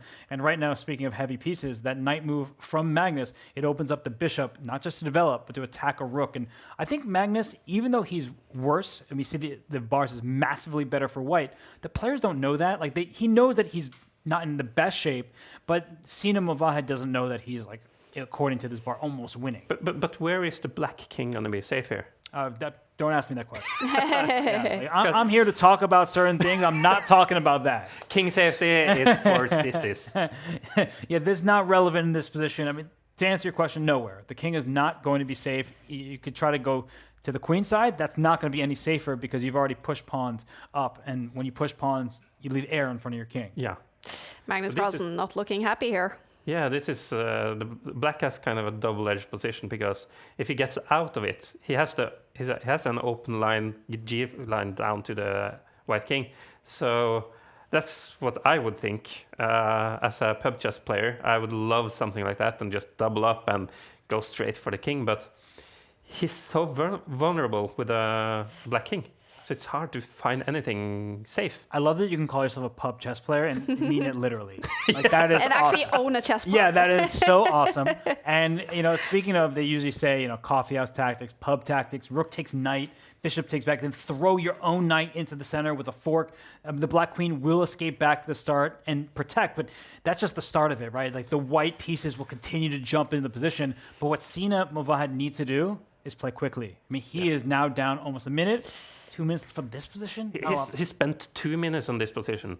And I mean, he can play something safe like rook f1, but he can also just push his bishop up to like g5 or something, just to push even more up and have the a rook come into the f1 square as well. Exactly, that rook can jump into the game ASAP, but do we know if Sina's lost connection? Because it's starting to feel like he may not actually be at the board right now. Yeah, is it disconnection or is it the nerves? The 15-year-old from Iran is in a great position against Magnus Carlsen, massively better on the bar. Toivo Chess in the Twitch chat saying, let's effing go. Movahed, he's got some fans out there, and this would be an incredible win for him, but he has to move. I think his probably. Yeah, you don't spend this much time. He's way too seasoned to spend all of his time because there's no increment. So there he is. Oh yeah, he's you back. can see. Oh yeah, he's upset. You can see it. Oh, that's heartbreak. Magnus laughing maybe out of just sympathy, and look at the anger. Oh, this is just massive frustration. He is massively better. He is winning against Magnus Carlsen on the board, and technology. It's just the worst for young Movahed right now. His camera is like his chances is gone. He is, at this point, and the problem is like now there's this like maybe like burden on Magnus. Should he offer a draw? Should he like be kind and considerate? But like it's a competition, and your own connection. I mean, unfortunately, that's part of the equation. And I'm not putting blame on Sina, and it could be some server. Who knows, right? But the point is that Sina's no time, and that means that he is going to lose this game. This is heartbreaking. Magnus Carlsen getting so lucky here in round 6. He is losing on the board, but he is winning on technology. And there we have it. 8, 7, 6, 5, 4, 3, 2, 1. And it's a loss on the clock for Movahed. This is just sad. I know. Oh. Poor guy. He was winning against the world #1 on the board, but he loses on time. Disconnection, heartbreak, and look at Magnus. What do you think he's thinking right now? I think he knows that he did not play the start of that game very well, but he'll forget about it quickly because he is a perfect scorer. He should be very happy, and we see many smiles from Magnus. He is on 6 out of 6. Magnus Carlsen winning by luck in round 6, but it is a full point for him. People say there's no luck in chess, but here we have the proof that this one we will blame this one on luck for Magnus Carlsen. A win. He's on 6 out of 6. Will Terry or Bortnik join him? Should we jump into that game? These players also on 5 out of 5. Bortnik is streaming here from Oslo, playing against international master Terry, who was top 10 last week in game week 1. And one of the players Robert told us to watch out for. What are we looking at here? You always have to watch out for Renato Terry, but you also have to watch out for Alexander Bortnik. He was one of the players that we had our eyes on because he is sneakily, both sides actually, threatening some kind of checkmating nets. White's rooks were really, if this white rook can land the second rook behind the black king, that's checkmate. So that's why Bortnik is scrambling. He's getting out of there. His king is going to continue to run. But whose king is worse? Suddenly it's the white king that could be in danger if he's not careful. Wow. Ooh, did he blunder? What is happening? Blunder the mate? Or blunder no. The king is not escaping? Is that the point? But the king, there's got to be something. Maybe is as simple as rook down? Doesn't look like it. The escape. So what is it here? It's back to level. Maybe there was one move and it wasn't found. Yeah, that's the time trouble. You have to find the one perfect move, and with 30 seconds on the clock, that's often not easy because you're so focused on playing quickly. I'm not sure who's got the better chances here. Both sides down to about 30 seconds. White is up 2 pawns, but the black king is trying to help surround the white king for a checkmating net, I think Bortnik's in trouble here. Renato Terry now is up 10 seconds. Unless Bortnik can find a repetition, just repeating the position to make it a draw, I think he's just going to lose this one. Really much better on the bar for Terry, but they have so little time on the clock. Will we see one? Blunder! Oh. He got skewered over there. And the good news for Terry is he's up so much time. The bad news is he's now down a rook. Yeah. Now Bortnik just has to get rid of the one pawn and the rook and just go for the draw, because he's going to lose this on time if he doesn't. Although, the movie's Need for Speed could have starred Alexander Bortnik. He is that fast. And right now, he is down to about 7 seconds. Time is ticking. And he really desperately wants to get the rooks off the board. But he can give checks. And checks take time to respond to. Oh, another skewer. What's happening? Mate in 14. He's going to take this in 4 seconds. He's pre-moving like a king. Oh, look at that fist pump. Bortnik is absolutely in form right now. He made mistakes. It wasn't a perfect game, but it was a perfect outcome. And Renato Terry, you see his hand on his head. He is in disbelief. That's another heartbreak. Yeah, those double blunders like that, it's the worst. Yeah. And then, now he can end up losing the next game also, because it's not easy resetting yourself after a loss like this. That's you're a really good sportsman if you manage to reset yourself completely after a horrible loss like this. Yeah. So unnecessary. Look at the anger from Terry. Title Tuesday is brutal with 5+0 on the clock. Blunders from Terry there in winning position means Bortnik takes the full points and he joins Magnus Carlsen on 6 out of 6. That must mean Carlsen versus Bortnik. The two players in the house. We're going to have Streaming Room versus Streaming Room. Magnus versus Bortnik in round 7. No question which game we will follow. It will be this one. Will we see one of them reach 7 out of 7? Or will it be a draw? But the game is starting. Magnus Carlsen will have the white pieces against Bortnik, playing only a couple of meters away from him here in the Oslo office. Fantastic. Look at this. What kind of opening are we looking at, Robert? So what's the rule, by the way? Like, if one of them is losing, can they run into the other room and do something? Like disconnect something. Yeah, like pull up. We have a bet here. Yeah, they can really just yell at each other from a distance. Yeah. But in all seriousness, what can you expect? Well, when you're seeing Magnus Carlsen throw, as Simon would say, Harry the H-pawn forward, it's not going for a checkmating attack, but it does gain space, and it may prevent Black from executing on some of the typical ideas. One of those ideas is maybe to push the pawn center and take back with your knight. But and I have to mention the glass battle is on. Both drinking from some serious vases, some huge glasses in both streaming rooms. we need to get some of those for us. We're just normal cups. I know. What's wrong with us? Why didn't we think about that? All right, it's huge glass against huge glass, vase versus vase. Magnus Carlsen versus Bortnik, 2 players on 6 points. This is a big one. Will one of them go up to 7 points? Remember, Bortnik has a massive score actually against Magnus Carlsen, one of the players Magnus struggles with in online blitz chess. And I think actually Bortnik mentioned to me yesterday that he's won against Magnus the 2 previous times they met in Title Tuesday. I'm not surprised. Yeah. Bortnik has like 13 or 14 points in Title Tuesday against Magnus's 20. So that's a very good score in the Title Tuesdays. And this is so unbalanced. This is not going to end in a boring draw. All right. This is a fun one for sure, because Magnus is taking an aggressive approach from the white side. You see his pawn is stormed all the way up north near the black king. And what does that pawn do? It actually restricts black's later access. Watch out for back rank checkmates. But what's the problem with white's position? That white has these double pawns. Maybe they'll get undoubled. But still, this pawn here, I'm going to turn it red. It's not actually that strong in many lines. And black can even consider throwing things open. That bishop that's in the corner, nobody puts baby in the corner. That bishop will stare through. And whether Patrick Swayze's here or not, and rest in peace, there could be some problems. I just envisioned the beautiful dance across the board there.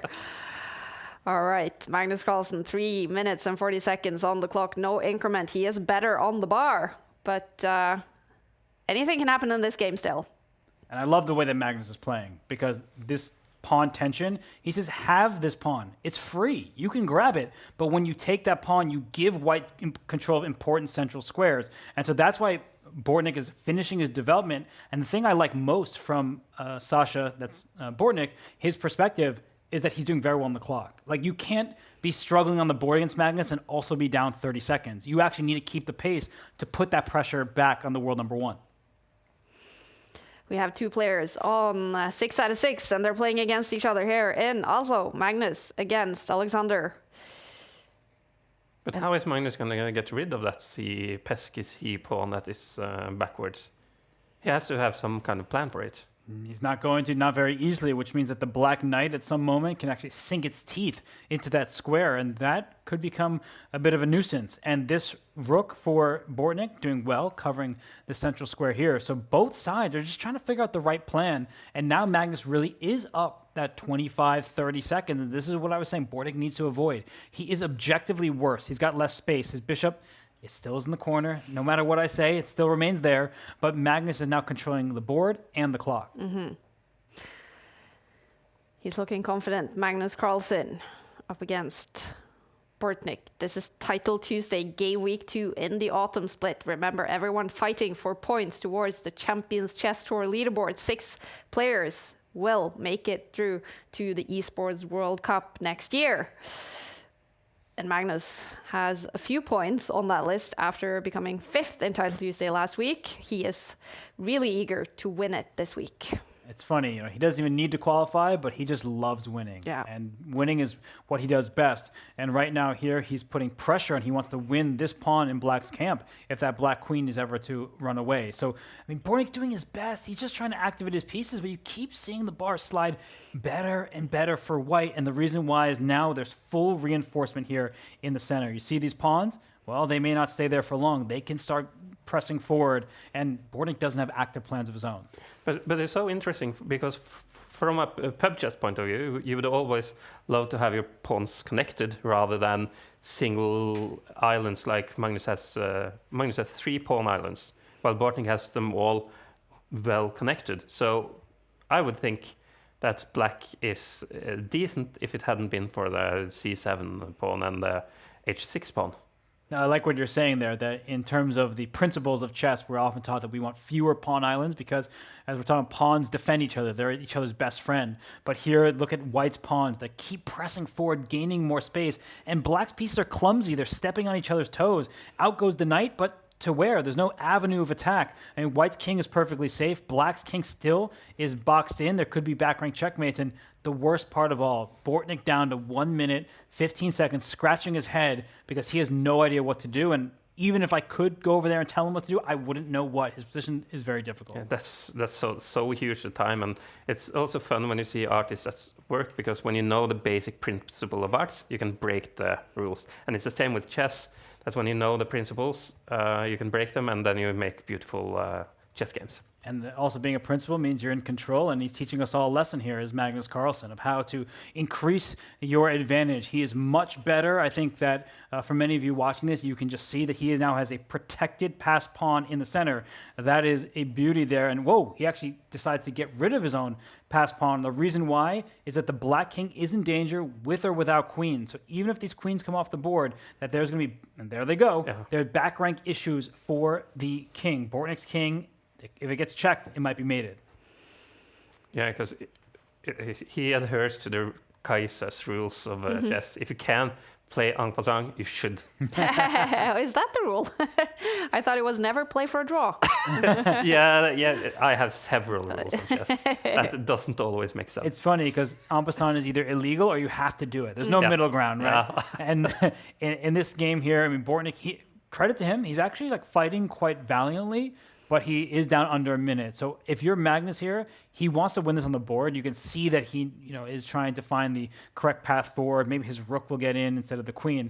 But yeah, he is in the driver's seat. He's really not risking much. And maybe he'll make a collinear move like rook. Nope. Instead he trades the rooks. But it's a collinear move to try to trade and get another pass pawn. But ooh, his advantage is gone, but his lead in the clock is still maybe insurmountable. Yeah. It's looking good for Magnus Carlsen. Let us know in the Twitch or YouTube chat who you're rooting for. Are you a Magnus Carlsen fan? Maybe a Bortnik fan? Hikaru fan? Let us know. It's so... Ooh. Oh, did it just drop the... No, you have the mate, back rank mate. Oh, That's cute. I was wondering, like, Whoa. what do you do with all that pressure? And Magnus just taught us, like, well, I'm going to use the weakness of the Black King against Bortnik. But Bortnik, he's curling up to into a ball and attacking this pawn h6. I think Bortnik has to take it and hope that he can live to see the end of this. But his king is too weak at the moment. All right, Magnus doing some sort of gesture. The bar is back But to you always balance. have, with the queens on the board, you always have those kind of weird tactics, and suddenly you drop a piece or you leave yourself vulnerable to the... Wait, whoa. Oh. Has he blundered? Oh, he definitely blundered. He did not want to get the queens off, and not only because it threw away his position, but because now it's easier for Black to play. Bortnik is going to march his king out, and we have seen Bortnik win exactly like this a game ago. Oh, wow, this is crazy. Massively better now for Bortnik, but he has 16 seconds left on his clock. Can he win it on the board? I think he can. That knight was almost trapped, which is why Magnus brought the knight back out. And I think the problem is Magnus isn't great at dirty flagging. He wants to win the games like objectively, so he doesn't know how to just like always throw his pieces and just let the cards fall where they may. Okay, this is going to be an intense finish to this game. Can Bortnik win this with 11 seconds on the clock? 10. Magnus fighting for his life in the game. Oh, I think objectively there could be a draw by repetition, but will Magnus take it? I think he should try to flag Bortnik and not make the draw here. Yeah. And Moving look at that to red 7 clock. out of 7 would be huge. And here we go. Will Bortnik... Oh, Bortnik's going for these pawns. Yeah. I think Magnus has to push it here, but Bortnik has enough time. He's so fast. He gave up his knight.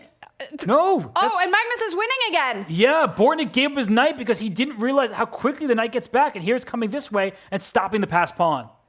What Oh, a wow. game. Is Magnus now winning both on the clock and on the board? And that's it.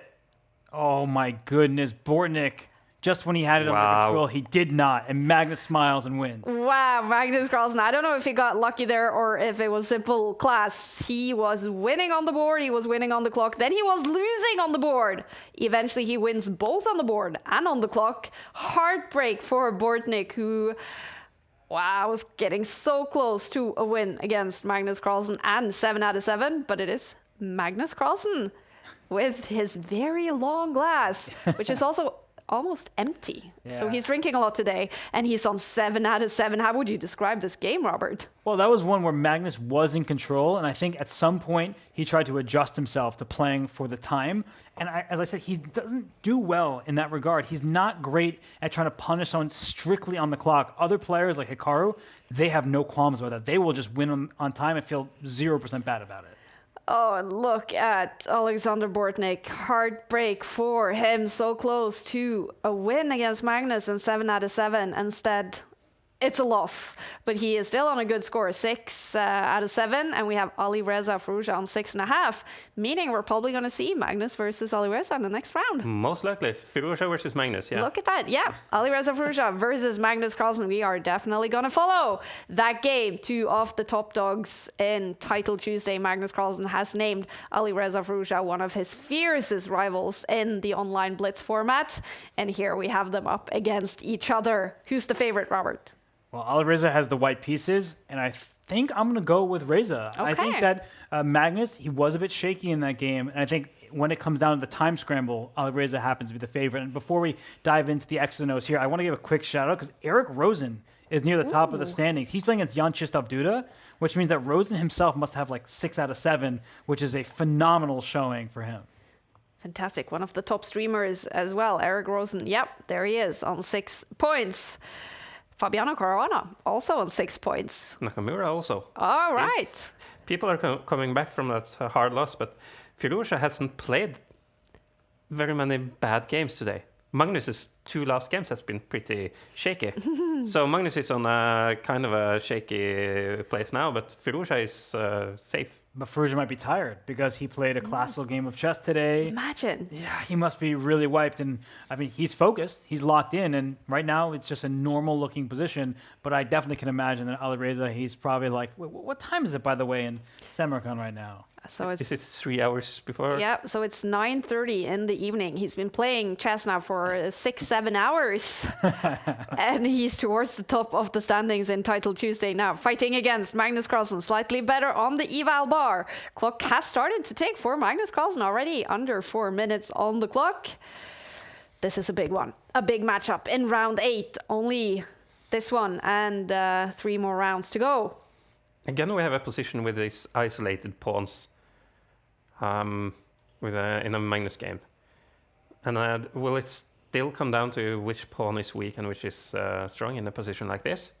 It definitely will be at play, and right now we have an open board with a bishop pair for white, and black has these 2 knights. And so Alireza is taking a page out of Magnus's book. We know how much Magnus loves to maneuver around and just pose little problems here and there and then try to nurse that to a full point. But right now I would say that for Alireza, he has the sort of long-term advantage with the bishop pair, but look at Magnus' strike on the king side. He's saying, well, how long will this game go? If I can blast open your king, suddenly this could be really dangerous. And when you push pawns forward, they're actually easier to attack and easier to break open more lines. So where is his knight going to go now? To h7 to force the h4 move with the pawn? Looks very normal. Also helps make the black king feel safer. White may start throwing pawns up, but you actually couldn't get away with that, and that's why instead Alireza brought his knight into the center. This is messy. This game here right here is chances for both sides. You see that the EVO says white is better, but the players are looking at this like, okay, where's the weakness? What can I exploit? If white ever pushes this pawn, in comes the knight. That's a juicy outpost for a black knight to jump into. So this really is a tense position. You said that earlier, that against Firouzja, people tend to play a little less accurate, and Firouzja does that as well. Is that what we're seeing here? I think that we very well may. I mean, the position is quieter than some of the others that Firouzja goes for. Like, he will just, right out of the gates, like, go for something a little bit offbeat, maybe even objectively dubious. Here, he's playing solid chess. But we see in the bar wander a bit more than we usually do in the games of Magnus. It's wobbly. Yeah. It's wobbly. And right now, Magnus down to 2 minutes, 50 seconds. You see the time advantage opening up for Alireza Firouzja, and that might mean that Magnus is looking for a tactical solution to positional issues. Knight, okay, he takes there. I was thinking that there might be some kind of check in the mix, but no, he gives up his rook for a knight and a pawn. That means objectively, by material value, white has 1 point of extra material, but that white king over here, that looks like it's in some danger. Watch out, that pawn's hanging. This is really a mixed bag. But if he can find some safety moves, then I really like the white bishop here, because you have so much dominance down against the open line in at A8. Yeah, this bishop stares all the way through. Yeah, so it's like, but the 2 knights are kind of troublesome now. Yeah, I like those knights. I mean, that's actually scary. This pawn is hanging, moving your king. It feels like you're walking to other checks. And LPDO, everyone, loose pieces drop off. That knight over here is not defended. And wow, a forcing move by Alireza. I wasn't actually looking in the center, but this is very instructive even for me. I'm telling myself something, that when someone's attacking you, you often want to strike in the center because you can't get tunnel vision. You can't focus on only one side of the board. And Alireza's given up a pawn in front of his king, and now he's just trying to say, my rook. I have an extra rook, 2 against 1. Yes, you have an extra knight, but what are you going to do? Because, excuse me, this knight's under attack, but this knight's also in some danger. Maybe black has to start stepping backwards. You have a juicy c4 square for the knight, but where is it going from there? That's a question that only Magnus Carlsen can answer. And right now he's down to 2 minutes. I'm not liking his clock. And whoa. Is he? The What other about way. the knight? Did he just give away this knight? You can check on, yeah. Uh-oh. He's now down a rook for a bunch of pawns. But how many pawns? So right now black has 6 pawns. White has 3. White's about to have 2. So 4 pawns for a rook. That's not a material imbalance you see regularly. And then you win the d4 pawn as well, don't you think? 5 pawns for a rook. What? So mathematically, this is a balanced game. It's just a draw. Let's all end it. Let's, call it, even. No, this is a big moment here for Alireza. I mean, queen to e1 comes to mind. You want to keep your king safe, but you can't just sit passively, because when that 5th pawn is captured. I mean, look at this. This is an army and then some. I'm going to put them in yellow because I'm still not sure if it's go or if they're enough compensation, but that's a ton of material for a rook. Wow. Yeah, and you're going to drop the d4 pawn as well, don't you? And then you have checks all around the king, so you just have to find a way through, but... All right. Alireza is now down to 1 minute 43 seconds on the clock. He is equal to Magnus.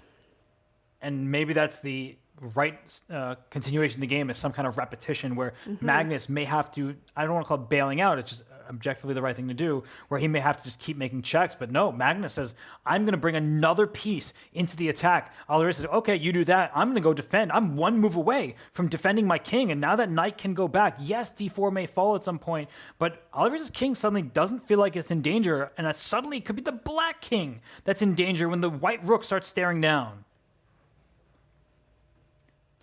This is intense. The two players on the top of the standings. Magnus with 7 points. Alireza with 6.5. If he wins this game, he will be in the lead after 8 rounds. But this is how you should play chess, you know? You should always do what you think is going to get you the win. And I think that is what both players have played there. And it's a totally unbalanced position. And this is not going to end in a draw unless it's a repetition. Yes. I love that. Unless it's the correct outcome of the game. No, they're not just going to agree for a draw. And this rook for Magnus, very active, attacking 2 pawns.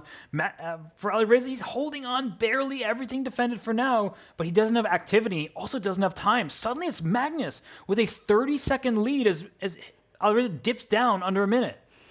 Did he just drop off the pawn there? Can it capture? Or no? I think that Magnus doesn't want to trade pieces. Like, he's like, I'm going to leave everything on the board. At some point, Alireza may consider giving up his rook for this bishop. That way that you try to remove some of Black's stability. But right now, I'm most worried about the clock situation for both players. I think that this time difference is one where Magnus is on high alert. This is just a crazy position. I've just forgot about the clocks. They are playing blitz. Yeah. Both players now under 1 minute on the clock. They have no increment. Alireza Firouzja is known as the fastest player in the top of chess. Can Magnus Carlsen beat him? On the board, he is better on the eval bar. Oh my goodness. 5 pawns for a rook. It's not something you see often. Is there a draw? It looks like Black has a draw now, and I think this is going to happen. It's the objective right thing to do for Magnus. He is down a rook. Oh, yeah. He plays on. Oh, he's going to win. He's going to go for the win. Or he always have the repetition here. Yeah, he has a repetition. And he's, whoa, trading queens. I don't think I've ever seen 5 pawns against a bare rook before. Whoa! This is what we've been training in chess clubs when we were young. You have a rook and then the opponent has 5 pawns and you're going to try to win it. This should be a setting online. You can challenge like against 5 pawns like this, but I think it's bad for Magnus, and the reason why is that rooks can give checks, and checks are always harder to respond. You can't pre-move if you're being checked, at least not so easily. And Magnus now down to 22 seconds. Alireza is about to go and gobble the H-pawn, and one by one, it's like a game of Pac-Man right now. Alireza is going to try to take them all. Do you think one player will lose on the clock here? Is that going to be the result here? I think Magnus is going to lose on the board because he's losing the clock. Okay. 15 seconds, 14 seconds for Magnus Carlsen on the clock. King in. The king could have gone up, and then the rook would have helped defend against the other pawn. I think. It's not easy to say, but down go the pawns. And there's a blunder from Magnus. Massively better for Alireza, and Magnus is ticking down. Under 10 seconds on the clock. This is lost. About to lose to Alireza Firouzja. Oh, but those pawns are dangerous. I think Alireza has this check. That's the key. And then this pawn falls. Alireza Firouzja is winning this game. Wow. Wow, what a game. Alireza Firouzja takes down Magnus Carlsen in round 8. Struggling on the clock, Magnus, but also on the board. And Alireza Firouzja, no smile on his face, but he must be super happy. Beating Magnus Carlsen. He was on a perfect score heading into this round, but now Magnus Carlsen is still on 7 points together with a bunch of players. Alireza Firouzja takes the lead in Title Tuesday Game Week 2 after 8 rounds. 3 rounds to go. He's on the top with 7.5 points. Magnus Carlsen is not happy with what just happened. It seems like all games are rounding up. We can see Hikaru Nakamura has made a comeback. He is now on 7 points, fighting to win Title Tuesday Game Week 2. All right. I mean, for Magnus Carlsen there, was it, what happened? Well, that happens when you really, really want to win. Yeah. You sometimes overpush your position. He should objectively probably have gone for the repetition, which Firouzja obviously wanted, but you really want to win, and I kind of admire that. But from an objective point of view, that was wrong.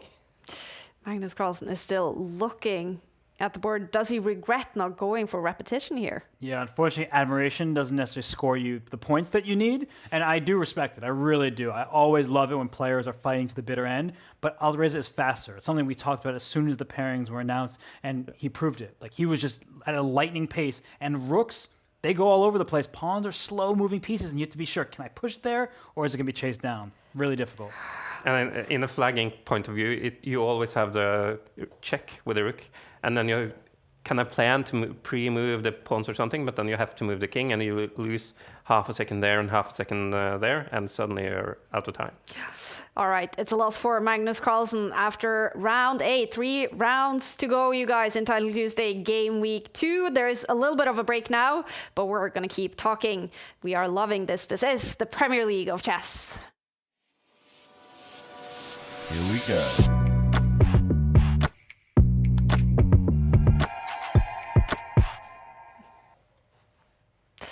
Whew, a lot of action today. Players are losing on the board, players are losing on the clock, players are also winning and giving us some massive moves, some fantastic, brilliant chess as well. And again, we're going to look at an action replay from something we've seen so far today. I think it's the game between Magnus Carlsen and Alexander Bortnik that we saw in round 7. This was a dramatic one between the two players streaming here from the Oslo office. Look at the clocks. Magnus was up a minute here, but then suddenly the bar went in the complete opposite direction. Magnus was winning earlier. He was much better, I should say. And then he tried to flag, but he doesn't like doing that. So he went against the grain. He did something he didn't want, and then suddenly he was struggling, and Bortnik was oh so close. Massively better here with the black pieces. Alexander Bortnik against the world, #1. But look at those clocks ticking with only 10 seconds left here for Bortnik. It starts turning in Magnus's favor. Yeah, you can see that Bortnik's trying to get those pawns, because if Magnus had 0 pawns remaining, the game would end in a draw. And look at the red, the clock. Bortnik is down on time. He really just wanted to take all of those last pawns with checks. You have to respond to them, and you can give a couple of them, or you can change direction as Magnus did in this game. And as we continue here, Bortnik was doing everything right, everything you could ask of him, until a point coming up where right here, that pawn push happens, and he takes it because he didn't have time to calculate, and the white knight was able to get just one pawn over here, and they go all the way back to the other side and stop the remaining pawn. And eventually, Magnus Carlsen is able to win this game. It was up and down. It was a roller coaster, and it was eventually a heartbreak for Bortnik on the board, on the clock. He lost to Magnus Carlsen, who just had to laugh from the result there, getting that win. I mean, for Magnus now, last 2 games, Christopher, it's been a roller coaster. It's been shaky. He hasn't played really good, but it's always 11 games in a row. It's hard to play good in all of them. So he's probably going to grab himself together and get the win in the next few games, I would guess. But something interesting with the last game is that this is a place where FIDE rules and online rules are different. Oh, in what way? Because if Magnus had a knight left and Bortnik would have been flagged, then you win in over the board rules. But on Chess.com it's a draw. So over the board and online is different in other time than in other perspectives as differs than the time. It's fantastic that we actually have an arbiter in the room who can give us all these regulations in 1 minute. Round 9 will start. We have round 9, 10, and 11 left in Title Tuesday Game Week 2, and Alireza Firouzja is on top of the standings. We're definitely not going to see the perfect 11 out of 11 today, but we do have a really, really tense finish here with some of the biggest names on top of the standings. Get ready, you guys. Game Week 2, round 9 is about to start. He's winning. Wow. He's winning. He found it. Wow. What a shocking result here in round 2. He beats Hikaru Nakamura in round 2. The 15-year-old from Iran is in a great position against Magnus Carlsen, massively better on the bar. I think his connect. Probably. Yeah. There he is. Oh, yeah, he's you back. can see. Oh, yeah, he's upset. You can see it. Oh, that's heartbreak. Look at the anger. Oh, this is just massive frustration. Will we see one? Oh, blunder! Oh. What's happening? Mate in 14. He's gonna take this in 4 seconds. He's pre-moving like a king. Oh, look at that fist pump. Bortnik is absolutely in form right now. We have the Lovable logo on the final scores on those chess boards. Lovable, our partner for Title Tuesday, and there's been a lot of heartbreak today in Title Tuesday. Players winning on the board, losing with technical issues, losing on the clock, and the action is about to start again. We have Alireza against Hikaru Nakamura. Magnus Carlsen plays the German Bluebaum. Some big matchups here, but it looks like we should follow Alireza against Hikaru Nakamura, who's made a comeback. He lost in round 2 against a low-rated player, but Hikaru has made a comeback now on 7 points and up against Alireza in round 9. That's a huge one. Alireza is on a roll. He's been playing chess for 7 hours today. A draw for him in the Grand Swiss. But here he is on fire in Title Tuesday, fighting for points on the Champions Chess Tour leaderboard that will eventually qualify players to the Esports World Cup next year. All right, the game has started. Let's jump into Alireza against Hikaru Nakamura. Who's the favorite heading into this one, Robert? The form we've seen, Alireza, I mean, I think that he's been on fire, but what's going Hikaru's way is he's had to win all of these last few rounds. So like, he's been a man on a mission, and well, he's won more Title Tuesdays than anybody. Yeah. So he knows exactly what it takes. And at the moment, I mean, we're looking at a position that's solid. I think that white has good control of the center because white essentially has an extra pawn in the center, two pawns here compared to just one for black. But black has an extra pawn, I'm putting that in air quotes, over on the queen side where you have this pawn and is not opposed by a white pawn. So we're essentially not having a symmetrical position. It's going to be a bit of a slow burn. And for Alireza, it seems like he's happy with that approach given the long day he's had. It's lucky to get white against Nakamura, though. True. Because it's way harder to be black against such a class player.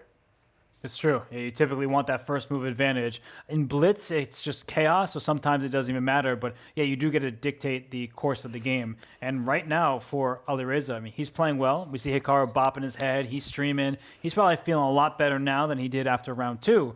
But there's a big question in these positions. Will Alireza strike? Will he push that pawn?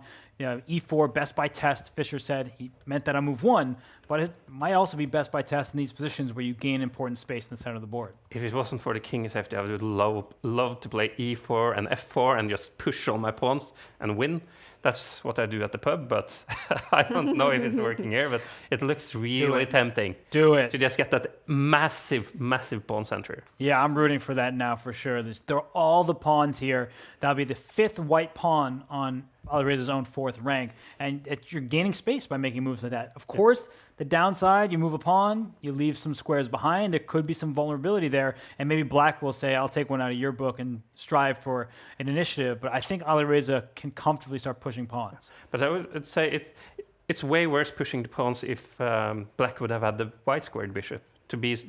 Now he's just weak on the white squares, and he doesn't have any ins on the white squares except for the queen, so it's not that dangerous to push the f-pawn. It's true. And I like what Alireza just did. He did a fancy little rook lift where he brought his rook up from the corner to put pressure. It's a semi-open file. That rook is staring into black's camp. That pawn is a target, a long-term target, in fact, and black is doing the same. Hey, you're going to attack my pawn, I'll attack yours. And all of Hikaru's firepower is staring right there in the center. Will he go for the idea and maybe start pushing these pawns? It's not an easy decision for Alireza, and now he's down 40 seconds. Yeah, and he's playing against one of the best players with a low time in the world, Nakamura. So this is going to be tense all to the end. Oh, I love it. Better on the bar. Alireza Firouzja on 7.5 points, playing against Hikaru Nakamura, streaming. Of course, he is the Title Tuesday superstar. And we actually see his stream, and he's looking happy right now. Hikaru, he has a lot of time on his clock. It's ticking down for Alireza. In a tournament like this, when you're streaming, don't you kind of play a little bit less correct because you're spending some energy talking instead of just focusing everything on what's on the board? Normally, I would say yes, but there's no part of Hikaru that's a normal chess player. He's a star. He's an absolute beast. He's incredibly difficult to contain. So I think for Hikaru, like, he's just feeling the vibes. He's dancing to maybe even not real music. It might just be in his head, but his chess pieces, they form a symphony, and they're right now very harmonious. You see like these rooks staring in the center, the bishop also putting pressure. And I think the onus is on Alireza Firouzja to figure out what to do, because Black is making these little waiting moves, thinking, when am I going to strike, right? Like, he's just kind of on his hind legs, ready to pounce. And for Alireza, it's like, well, okay, I'm defending, but when can I attack myself? Yeah, it's so much potential in the position, and whoever pounces first has to make sure they are pouncing right. Yeah, because you can leap, and we see that. I saw Hikaru on a stream analyzing this move, but sometimes you throw out a quick pawn move and you don't exactly find yourself thrilled with the outcome. But that's just a good move. It helps the king gain some space off the first rank, so if there's ever some back rank issues, no longer. And maybe you can start chiseling. Maybe you can throw this one and even one further if Black ever has any dreams of an attack. But, well, that's gone out the window. Alireza says, you play your Harry the H-pawn, I do the same. But it's a minute difference, Kaya. I mean, Hikaru is so much faster. But you really want to have the pawns on the white squares in the end when you have the dark squares bishop. So they are also fighting for control on the light squares here. Very true. I keep looking at the clock because Alireza, I mean, he continues to be down approximately a minute, and the decisions are not getting easier. If he finds a way to just liquidate, to blow everything up in the center with a move like pawn to d5, I think that I would advocate for that. But look at how many black pieces are covering that square. Like, I can't even keep count. That's 4, just all covering that square. And I got like a little mustard salad in there. Like, I just don't know how to keep track. But you need to make sure that the pawn move you make is the right one, because if it's not, then your whole pawn structure is in chaos, and you might be lost. And another waiting move. He's shuffling, and he wants to draw. But Hikaru, he should seize the moment here. And what I mean, everybody, is not just throwing pieces forward and trying to play for a win in a haphazard way. No, look at this little move. Now this pawn, the queen moved up. Now it threatens this pawn over here. It can be captured, but then this bishop was captured. There's a lot of tactical play here. So Hikaru's going to slow down, and Alireza did the right thing with his latest move. He wants to throw all the pieces off the board because his remaining choices become a lot easier, and that means that his time deficit may not be as consequential as it currently looks. It's trouble on the clock for Alireza Firouzja. He is about to tick under 1 clock. Does that stress him out? I think he shines. He has this history with Hikaru in the Bullet Chess Championship where, I mean, they've had some really big fights, and Alireza has won that tournament. So I think for Alireza, like, look at him right now. He doesn't look like someone who's stressed. He looks like his eyes might be strained because he's been looking at chess so much today. Yeah. But he doesn't look like somebody who's actually stressed. The less time you have on the clock, the more you have to rely on just your instinct. And both of these players' instincts are pretty good, though. So this is very interesting. Yeah. But who do you think? Will we see a winner in the game? Will we see a draw? What do you guys think right now? I think Nakamura is going to take it. Okay. Because of the clock. I think Hikaru's made a couple of mistakes in the latest moves. And the reason I'm saying that is the white king looks tucked away, and the black king, it's on an open diagonal. And for the moment, at least, white's rook here is much more active than black's rook. So if the pawns get changed, now the second rook gets active. So I do think Hikaru's got great chances because he's got the lead on the clock. But I feel like things have been a bit shaky from the last few turns. And now that I say that, they might just trade all the pieces. And we'll see if Hikaru has the dirty flag. This is the top game right now, you guys. Alireza Firouzja in the lead after 8 rounds with 7.5 points. Hikaru on 7 together with Magnus and some other players. Nakamura needs to be precise, though. It's a pawn down in a rook endgame. Can be lost. He's down a pawn right here, and look at Alireza says, okay, that pawn was surrounded in the center. I'm going to go after the pawn you just left behind. So this is dangerous territory, and Alireza is the faster player. So now all of a sudden I'm looking at the time difference. It's not that big. I think that Alireza has great chances. Ooh, both players taking down to 30 seconds on the clock. Great move there. If the king takes what looks like a free pawn, the rook gives a check both to the king and that lonely pawn over here. And once that first pawn falls, the best friend next to it also drops. And look at what Hikaru has just done. He's going to go back and forth the best he can. And Alireza trying to bring his own king in, but the black king, it gets back in time. This objectively is a draw. But if Alireza can find a way, there's not enough pieces left. It's a draw. Pieces are gone. Okay, that feels like the fair result between these two monsters in online blitz. Alireza Firouzja and Hikaru Nakamura play a draw, and look at Andrei Esipenko lying down. That's Title Tuesday for you. Playing from his hotel room in Samarkand. He is also playing Grand Swiss. Hikaru Nakamura is, of course, streaming a draw here against Alireza Firouzja. Alireza will now be on 8 points. Will anyone join him? Magnus Carlsen has won his game here in round 9, meaning he's also on 8 points together with Jan Krzysztof Duda. All right, Duda, the Polish star. So that's 3 players, and then Kariana might join on 7.5. Yeah, we have Hikaru on 7.5 together with a couple other players. Will Fabiano join him? It's looking good for Fabi. I really like that you see a lot of the rather unknown players like Drozki and Moroni that are not usually up there, but in Title Tuesday anything can happen. If you have a lot of good games, then you can suddenly be up there and fight against the world's best players. That's amazing to see. I agree. Round 9 is rounding up, and we're going to head into round 10. Remember, 11 rounds, and then we decide the winner. It's looking good now for Duda, Firouzja, and Magnus. Probably we're going to see Magnus versus Duda, I guess. Yeah, I guess so. Or Alireza versus Jan Krzysztof. Yeah, Duda has to play one of these two monsters up at the top, and he's kind of been slept on in this event. Like Duda, we mentioned him a little bit here and there, but now he's at the top and he's unavoidable. Yeah. We have Magnus Carlsen versus Jan Krzysztof Duda in round 10. We're going to follow that game. Magnus Carlsen, he does not love to face Jan Krzysztof Duda. Duda has a great score against Magnus. Online? Yeah. Yeah. Online, yes, but over the board, it's the opposite. Yeah. That is so interesting. Magnus Carlsen and Jan Krzysztof Duda is up against each other in round 10, and it's starting. Okay, goes back to back here in Title Tuesday. We only have this round and one more round left before we have the winner in Title Tuesday Game Week 2 in the autumn split. Magnus Carlsen with the white pieces, and the game has started. No, it's going to be so expensive to drop some points. Exactly. You can't afford a draw now. Yeah, No. but I don't think I've ever seen Duda wear glasses before. Oh, that's new. Yeah, that feels like a new look and a respect. That's a long time glasses where, I need them, and if his eyesight's getting better, maybe his chess will accompany that. But Duda is a monster. He famously beat Magnus over the board to end Magnus's unbeaten streak. And we know what Magnus says, like revenge isn't just beating someone once. He wants to beat them again and again and again. So this game right here, we see that it's starting in a bit of a closed position.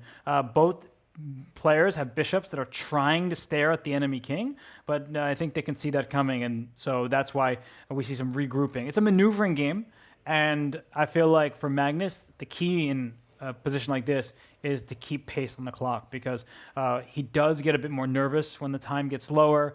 We saw against Bortnik, right? Like he was up a minute, but still he was floundering because he doesn't know when to play the board versus the clock. And I think for Duda, I haven't seen so many of his games today, but he's clearly doing very well. Yeah.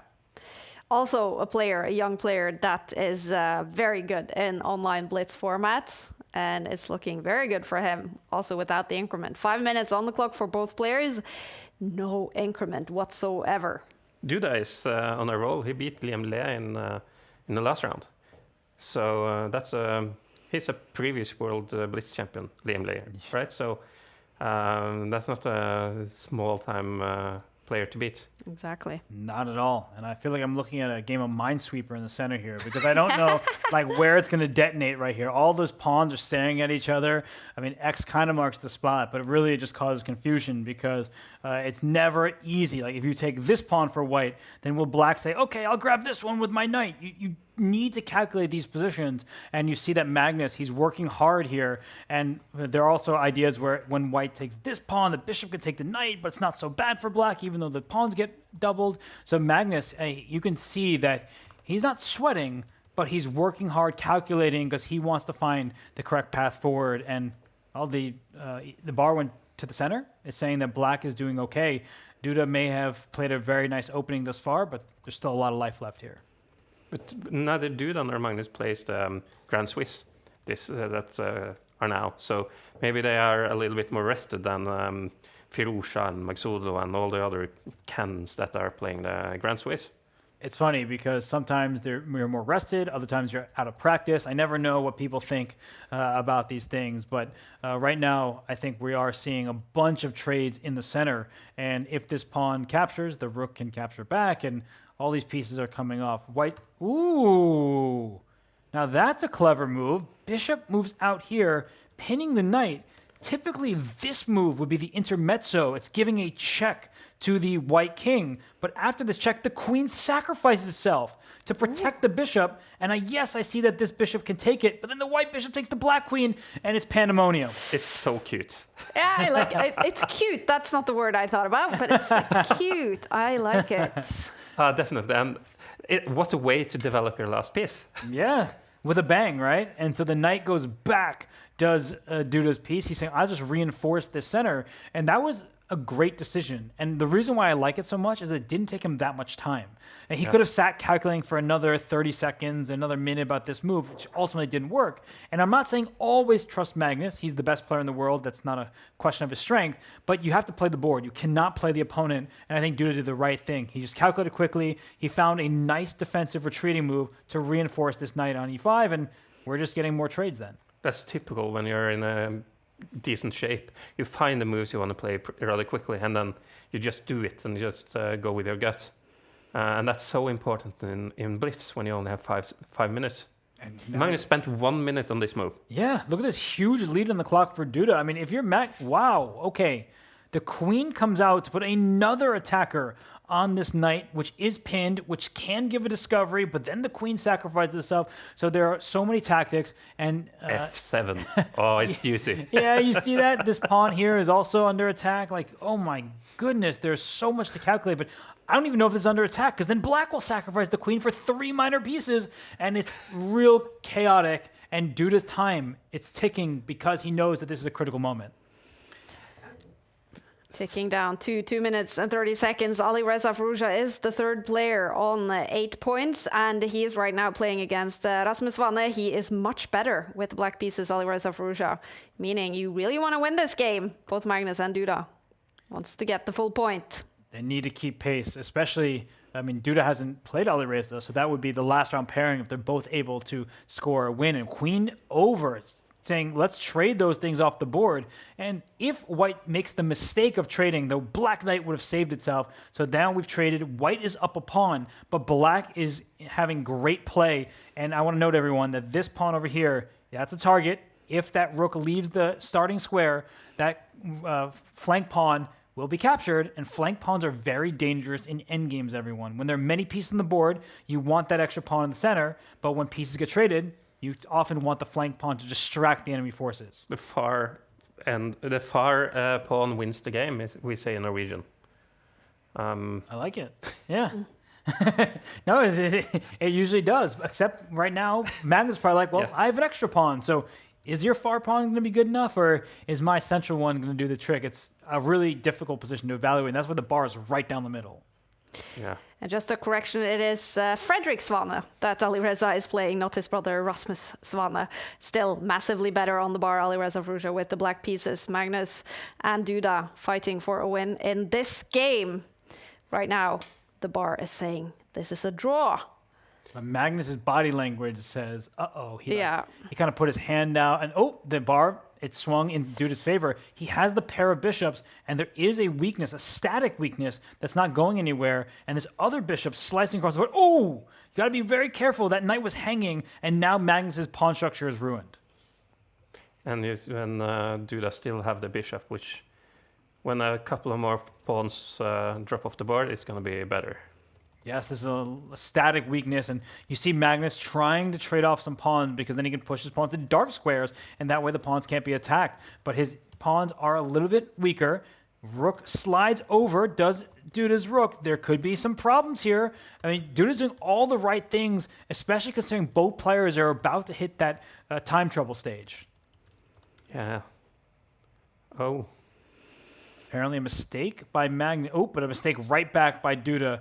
Maybe he had to give a check first or bring his rook in. This pawn here, that might be the one that Duda is aiming to go after, rerouting his bishop to the long diagonal. But Magnus doing the right thing as well. He's saying, my knight needs to improve. Let's get that pony centralized. And that's going to become a stallion on d4. That's a lovely square for it, protected by a pawn.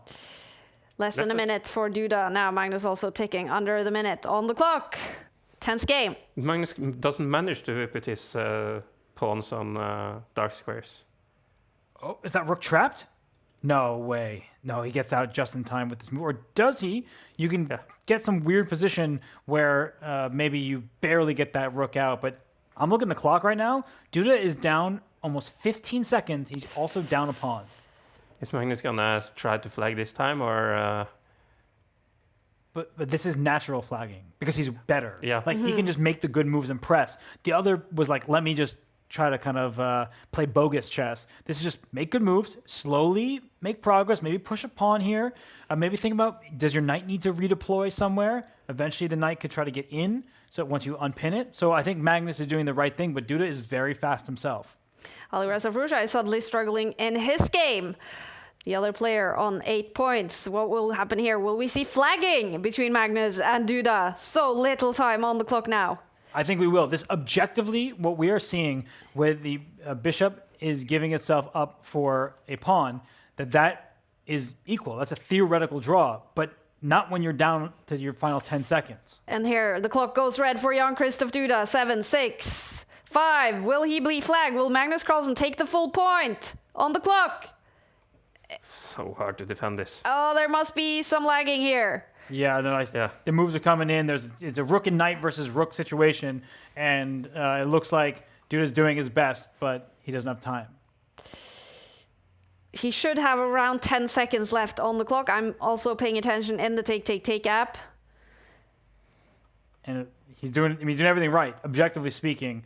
But for Duda, the clock has always been a problem. All right, we are not getting moves here in on the board. I can tell you what I'm seeing in the take app. It's a balanced position, clock's ticking down, and eventually Jan Christoph Duda has lost on time to Magnus Carlsen. We see both clocks being red, and eventually it is a win for Magnus on the clock. Was it a draw on the board? It was. Theoretical draw, which means that by all the optimal moves, the game would conclude the draw. If Duda had that increment, if he had 1 second added for every single move played, he would have made the draw, but also Magnus would have played differently. So it's always that hypothetical, you could have done this, I should have done that. I mean, Magnus played quickly and played well.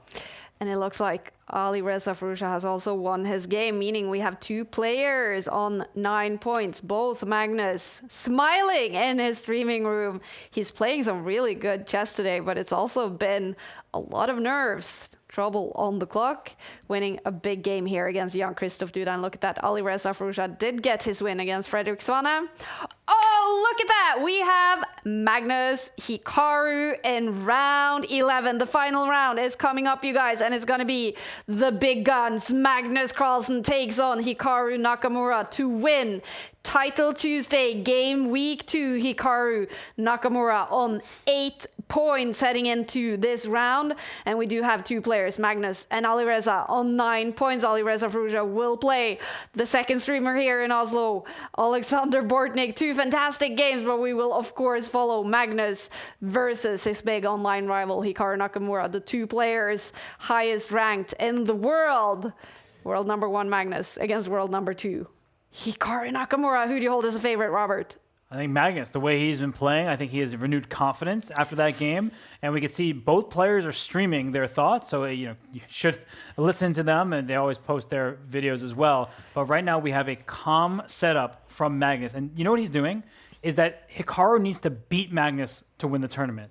So you can use the threat of a draw as a psychological ploy. Ooh. It's like, you really want this even position? Or are you going to be the person to mix things up? Right now, White is just doing nothing major, just chilling. It's a double knight against the bishop situation, and White does have good control of the center, stopping any breaks, but this is a quiet game. Okay, quiet game, but it will be drama, you guys. This is round 11, the final round for today. Magnus Carlsen is in the lead, shared with Alireza Furusha. Hikaru Nakamura is 1 point behind them, fighting here to beat Magnus and maybe win game week 2. And Nakamura needs to win this Yep. to grab some points. 1 point with a 9th or 10th place is probably not going to get you into the finals. So he needs to play for a win to get as much Grand Chess Tour points as possible. And I'm enjoying having Hikaru stream there because I can see his exact thoughts. And his thoughts mirrored my own, where he's like, I need to get that center moving. I can't just be cramped. I mean, look at Black's position. What are these pieces doing? They're all just like staring into this one white knight, which is an amazing piece in the center. So Hikaru plays f6, but I was wondering if there are going to be some issues in front of the Black King. And if Hikaru wants to win the event, he has to play risky chess. But look at Magnus. He's like, oh, there's got to be something here. Should I sacrifice the bishop first? Should I bring the queen in? There are all sorts of ideas here. The Greek gift type of stuff with his knight ends up planted right here on g6 in front of the king. It's really some nasty stuff, and Hikaru better be sure that he can bring the rook up fast as well. It's hard to play things like that against world greatest players, but it's so tempting to sack on h7. But this is what I enjoy, is Magnus decided to take the bishop instead of getting all wild, and the bar says, yeah, that was best. So I was so tempted, in part because the bar was jumping. Oh, you got to go for a checkmate, you got to do all this. Instead, Magnus can make a move like this, double attack. There's potential here, and Hikaru will have to, I think, in order to save his pawns, play here, but now he's got no control. So what Magnus has done is he hasn't won material, but he said, oh, that central break you talked about? Sorry, absolutely not. White has the clamp down in the center. That's a horrendous backwards pawn. This is strategic chess. This is Magnus Carlsen, and this is him at his best. Yeah. Wow. There's some sort of sacrifice on f5 hanging in the air as well. Sometime the rook in the end is going to be pretty vulnerable. But you can never count out Hikaru Nakamura in this format, in any kind of format in chess. Give your love to the player you're rooting for in our chats. Are you rooting for Magnus in this game, or Hikaru? Or maybe you're hoping Alireza Furusha will win Title Tuesday Game Week 2. Let's hear it. Magnus is about to tick under 3 minutes on the clock. This is heating up. Yeah, I'm just looking at this game here where Black is cramped, but Hikaru, he's doing that thing he does. He knows how to wriggle free. He's so good at the counter. Like, just when it looks like he is sitting in the corner, he's in timeout, none of his pieces are doing anything, he's like, no, it's my playtime. And you see that first he brought his knight around. Now he parks his bishop back on the starting square to defend, perhaps. The rook can slide at some point to attack the white queen. Magnus' position is much better. He just has full control. But after a move like a pawn push, oh my goodness, it's a rook trap. That is so nice. Also, he prepared with just a simple move, king h1. Yes. That was pretty amazing with so little time on the clock. He wants this rook to be entombed because of Black. It's like a smothered checkmate for the rook. Yeah. Magnus is much better on the bar. In Alireza Furusha's game against Bortnik, the bar is saying balanced. Alireza on the same score as Magnus heading into this final round of game week. You can't just take the pawn because then you have checkmate. Yep, that would end the game as quickly as possible. So this pawn can't be captured. Maybe Hikaru has to start moving his rook away, but he does just that. But it's awkward territory for his pieces. But again, Hikaru, he might make a move like pawn push, and when this one goes, the rook will be sidelined. It's offside, but we know how Hikaru, eventually this knight wants to work its magic into the center, and he's going to try to drum up counterplay. But then I look at the clock, and it's Magnus up 50 seconds. Yeah. So it's not just the board, it's the time as well. Massively better on the bar and better on the clock. 2 minutes, 30 seconds left for Magnus. Hikaru Nakamura is looking frustrated on his stream, struggling in this game against Magnus, fighting to win game week 2. This is fascinating. Yeah, look at Hikaru. He's just like, he's trying to be a turtle now. He's in a shell. And the knight on f3 is so good placed, well, defending the h2 square as well. And now everything just flows forwards in attacking capacity. I wonder if it makes sense. Normally, we don't like to give up 2 minor pieces for a rook, but you get a pawn in addition to the rook, and then at the end, you'll also get this pawn. So white will have all these. There we go. Oh. Yeah, Magnus is going just for that. He's saying, I will just liquidate because I'm going to have a rook and 3 pawns for a knight and a bishop. So that's 8 points versus 6. And in Blitz, this is also so clever because you can just pre-move all moves here. Yes, he can. I don't know why he isn't. Maybe he... Oh, there they go. The moves are coming in quick. He does take that pawn. So 3 pawns and a rook for a knight and bishop. There's almost queen takes bishop and pawn. I'm not sure if that works, but that's something you always have to look out for if you're Hikaru. Like maybe right now. Okay, it doesn't go for it, but that would have been a cool queen sack. Yeah. Massively better for Magnus Carlsen. Clock's ticking for Hikaru Nakamura. It's looking difficult for him, but we have seen all the action happening today when the clocks have been under 1 minute. Can Hikaru turn this around? Do you want me to answer honestly? Yeah, please do. No, Yeah, okay. I think he knows that this is over right now. So white can just push all the pawns and win on the queen side. Push all of them. The queen trade is not going to help black's cause at all. Oh, yeah. Just try to get those queens off to get your pass pawn even 1 step closer to the other side, and then you still have all these other pawns. It's a little bit scary, though, with queen h4. I would be scared of a move like that. But maybe there's just nothing because you can take the bishop. The bishop is hanging. No, but it's a good point that if the bishop weren't hanging, suddenly that's exactly what Hikaru would need. But Magnus, he spent some time. He understands there is a check down here, so Hikaru's trying to get tricky over here, but that's maybe just 1 check. Maybe you can actually take this bishop and get away with it. Alireza Firouzja is in massive trouble against Alexander Bortnik. Bortnik massively better on the eval bar. Magnus Carlsen could be on his way to the win in Title Tuesday Game Week 2.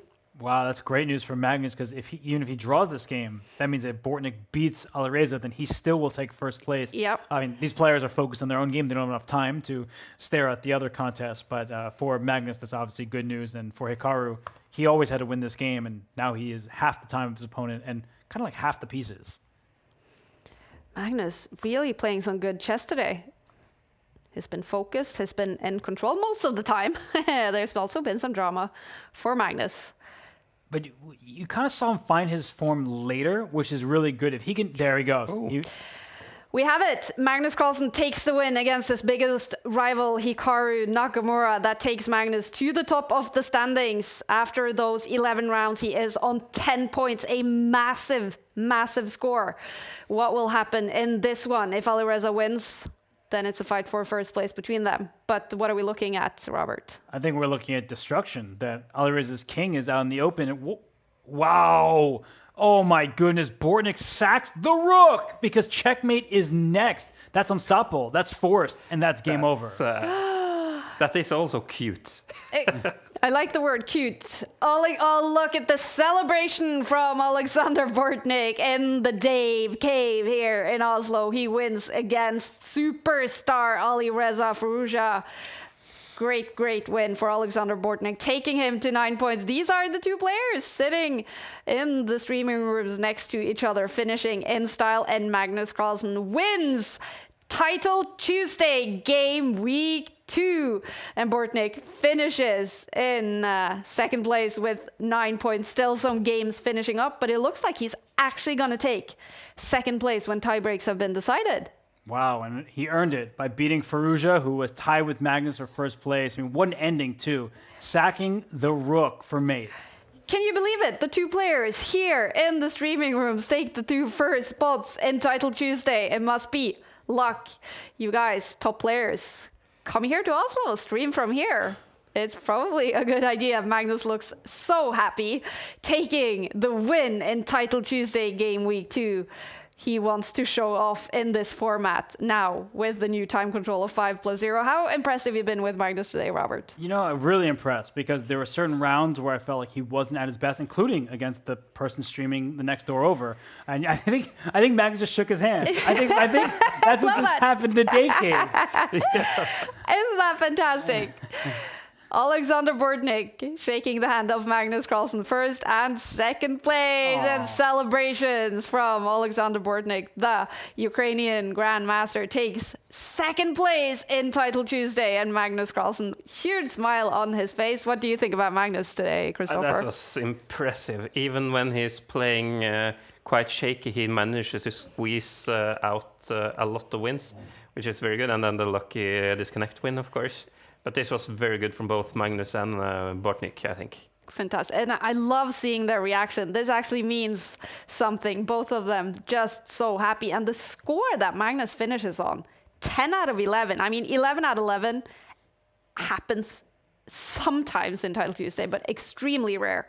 10 out of 11. That's extreme. Yeah, powerhouse performance. Yeah. And think about who he beat along the way. He just defeated Hikaru Nakamura, his biggest rival, in that final game. So it wasn't perfect, but 10 out of 11, that's pretty close to perfection on the scoreboard, and he had a well-earned first-place finish.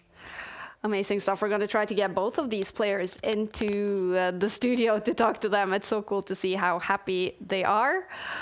Magnus Carlsen finishes in first place with 10 points. In second place, we have Alexander Bortnik on 9 points.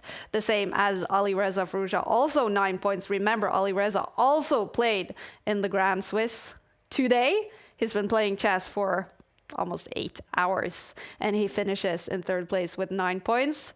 Same as Drozdowski, the Polish guy, and Liemle, always a powerhouse in blitz chess. Jan Krzysztof Duda ends up with 8.5 points. And Hikaru Nakamura, again, outside top 10 to score points on the CCT leaderboard. It's not been a good start for Hikaru so far in this new Title Tuesday format. It goes to show how difficult the field is. And the Grand Swiss shows it, Title Tuesday show it, that when there are all these grandmasters who may not have a classical rating that starts at 2.7 or 2.8, but they can show up. And not just the grandmasters, Wietek? How can we forget about Wietek in the second game against Hikaru? Winning with the black pieces, that was a big highlight probably of his entire chess career. Yeah. So really great stuff from a lot of different performers. And we actually see like a number of Polish flags here. So we got a worldwide occasion, an international flair to this event, and a lot of great performances. Yeah. And we can see them taking off their headset, meaning they are making their way towards the studio to talk to us. It's going to be two happy guys joining us here in the Take studio. What a day. What would you say has been the highlight for you today, Robert? The highlight, wow. It's hard to remember, right? 11 rounds of so much drama. I think we just had some really just awesome chess. Like, I know the time was short, but we just had some really great moments, like where players are playing super well. I think we had upsets. I mean, it stinks for the players losing, but you saw the smile on Wietek's face. Yeah. Like, he was just so jubilant. Like, I never root for or against anybody, but just to see that kind of expression might be a dream come true. And the flip side, the disappointment of Sina Movahed, who internet went out and lost that game. Massive heartbreak. He was in a winning position against Magnus. I can see the two players making their way towards us here in the studio. I'm going to get the microphone ready for them. This is going to be cool to talk to them. We're actually going to get them in together, you guys. Wow. Two players on fire. Super happy. For you, Robert, commentating with this new format, a lot of players have made their opinions about 5+0, completely new format, Title Tuesday. What do you think about it after now commentating 11 rounds of it? I definitely think it's better as a commentator. Yeah? It's like very dramatic, and also there's a fixed schedule, so that's helpful. But I also think that people flag in 3+1 anyway. So like some of the elements, like Blitz is chaotic by nature, so I think that it's going to remain that way, and the difference between the time controls is kind of moot in some ways to me. Yeah. They're joining us. The winner of Title Tuesday, Game Week 2, Magnus Carlsen. Congratulations. Thank you. And second place, Alexander Bortnik. You guys have to share microphones if you can hold it between you guys. All right, I'm going to ask you first, Magnus. What was this experience like with so many roller coaster games and such a huge performance? I don't know. I didn't know what to expect, but I had a big nap from like 3 till 4 today. So Nice. that helped me get ready a little bit. And then, of course, the brilliant team here at Take had ensured that the air quality was better today. I'm so relieved. So I had nothing to blame but myself when things weren't going. But I thought there were a lot of really, really fun games. You know, today, this week I was a bit lucky. Other weeks maybe I'm not, but overall I'm happy with the experience. Love playing without increment, of course, yeah.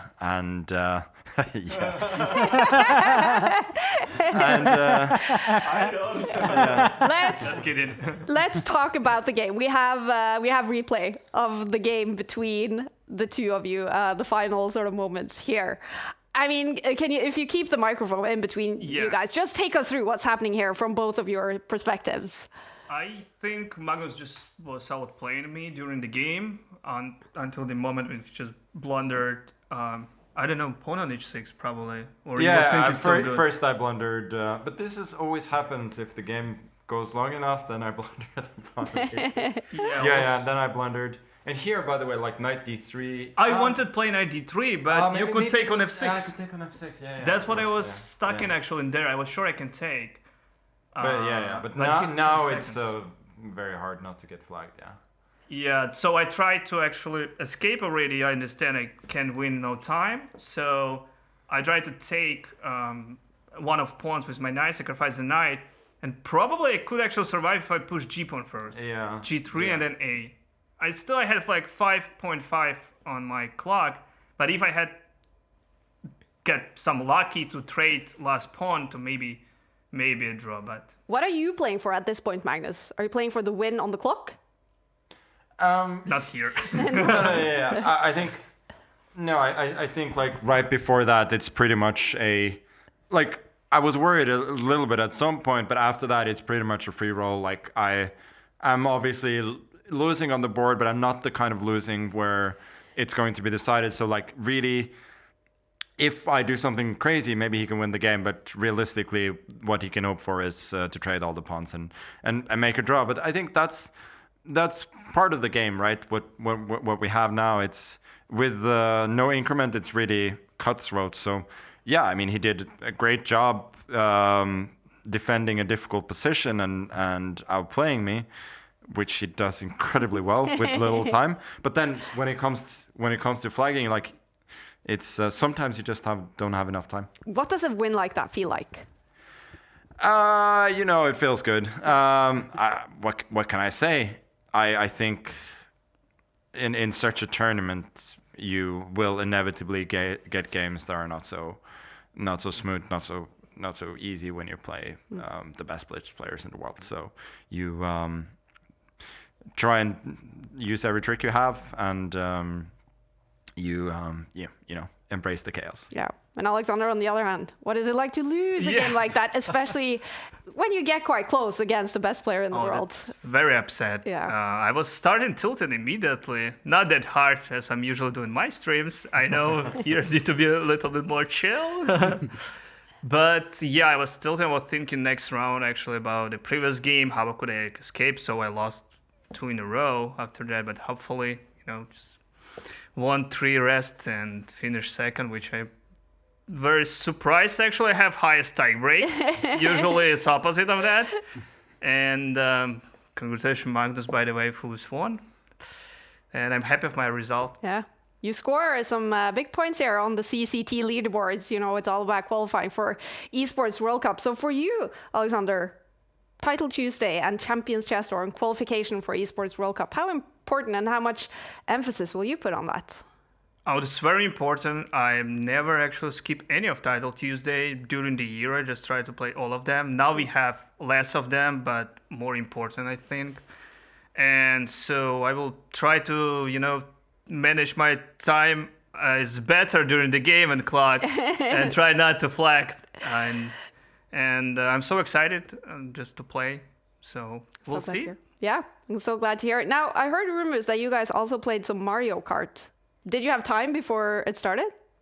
No, sadly, you know, due to my nap. Well, my my nap and my constant tardiness. We didn't have time for that, but maybe we'll have, because Asbjørn has been talking about the new Switch 2 now for a few weeks, so exactly. Maybe we'll have time. DJ Asbjørn. I also got things to get home to, so we'll see. All right, I'm gonna ask you guys a final question. For you, what's the plans going forwards now, Alexander? Title Tuesday. Title Tuesday. No. Oh, actually, I'm gonna play today one more tournament. Yeah. Yeah, it's after party. The after party is happening too. Oh my god, I forget it. Yeah, so it's not over for me today. So. Another big tournament is also happening around this time. Grand Swiss, of course, a bunch of players. Alireza Furusha, who ends up in third place today, fighting for candidate spot in that. Have you been watching that, Magnus? What have you been thinking about? I mean, it's been quite entertaining so far. Yeah, it's super entertaining and quite unpredictable as well. You saw in the first 2-3 rounds that a lot of the top guns were at the top, and now they're not anymore. Not all of them, but I think Arjun's looks really good so far. Okay. But we'll see. It will be very exciting to follow for sure. Yeah. Which of the young guys has most impressed you of the the ones that have kind of risen to the top? Well, Erdomus is really good. Yeah. I mean, at almost unprecedented levels at that age. Yeah, I mean, he's clearly impressed me the most from the very young, kind of not established players. Someone else playing a lot of classical chess these days, Hikaru Nakamura, on his sort of chase to get all the games he needs to get the rating spot for the candidates. He's also getting closer to you on the ratings. Does that make you nervous? Not really, but I kind of admire the way he's going about it, because it's so shameless. Yeah. And the thing is, I think a lot of players, they probably would have picked tournaments where there's maybe a couple of IMs or something like that. But he just wants to make sure that he's not going to, he's going to get his 0.8 from every single game, which is the pragmatic. It's absolutely shameless, but it's the pragmatic and probably the right thing to do. It looks like it's a system that could do with some fixing. But I'm not part of that shit anymore, so that's fine. But would you? So he has to play 10 more games, I think, before January 1st to be eligible. If he's getting even closer to you on the world rankings and close to taking your number 1 spot, would you consider playing a tournament yourself? No. You see, I've been farming points myself, in the Norwegian League this year. But I was playing 2 GMs and 1 IM, which is an incredibly dumb way to do it. So I'm learning now. Okay. Well, are you happy that it's mostly all about online blitz for you these days, when you also watch all these classical long games? No, it's fine at the moment. I enjoy doing this tournament a lot weekly, and I'm sure I will enjoy it a lot going forward as well. And yeah, apart from that, I'll leave the serious chess to the kids. Love it. Magnus and Alexander, thank you for joining us in the studio and for giving us fantastic entertainment today. I have to tell you guys, I don't think I've ever watched more entertaining chess for 2 straight hours than today. It's a great format.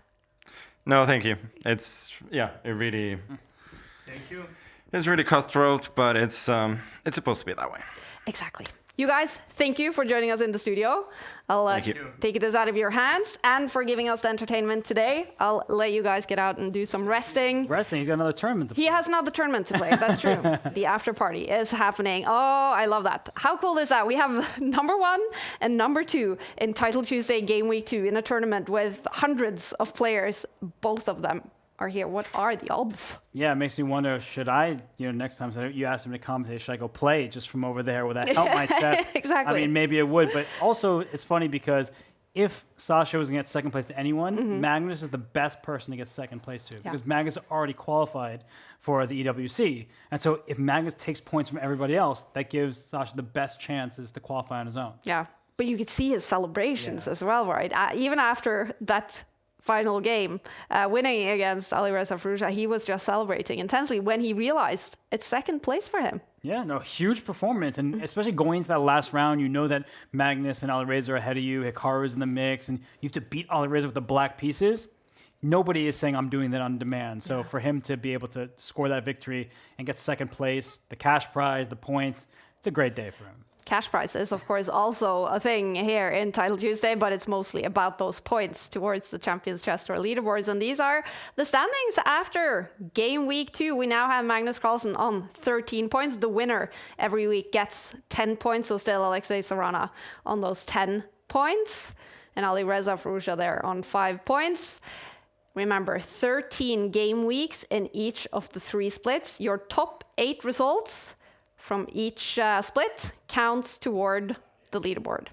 All right, we're going to round it up here from Game Week 2. Robert, I have to say, it's been such a pleasure to be in the studio again with you to commentate. Yeah, it's been a while, but I had an absolute blast. The format is great. The players are giving it their all. And I mean, what a treat to also have the 2 top finishers here with us and to be able to interview them. So just thank you, Kai. It's been awesome.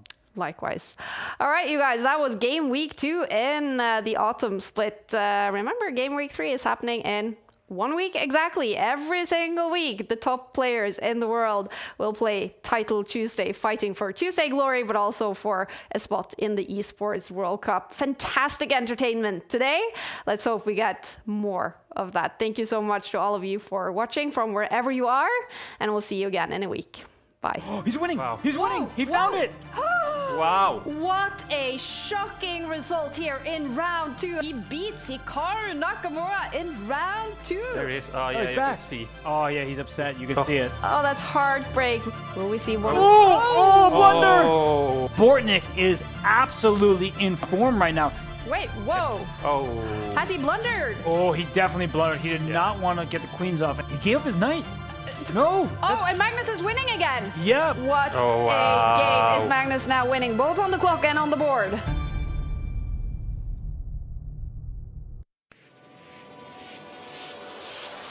Here we go.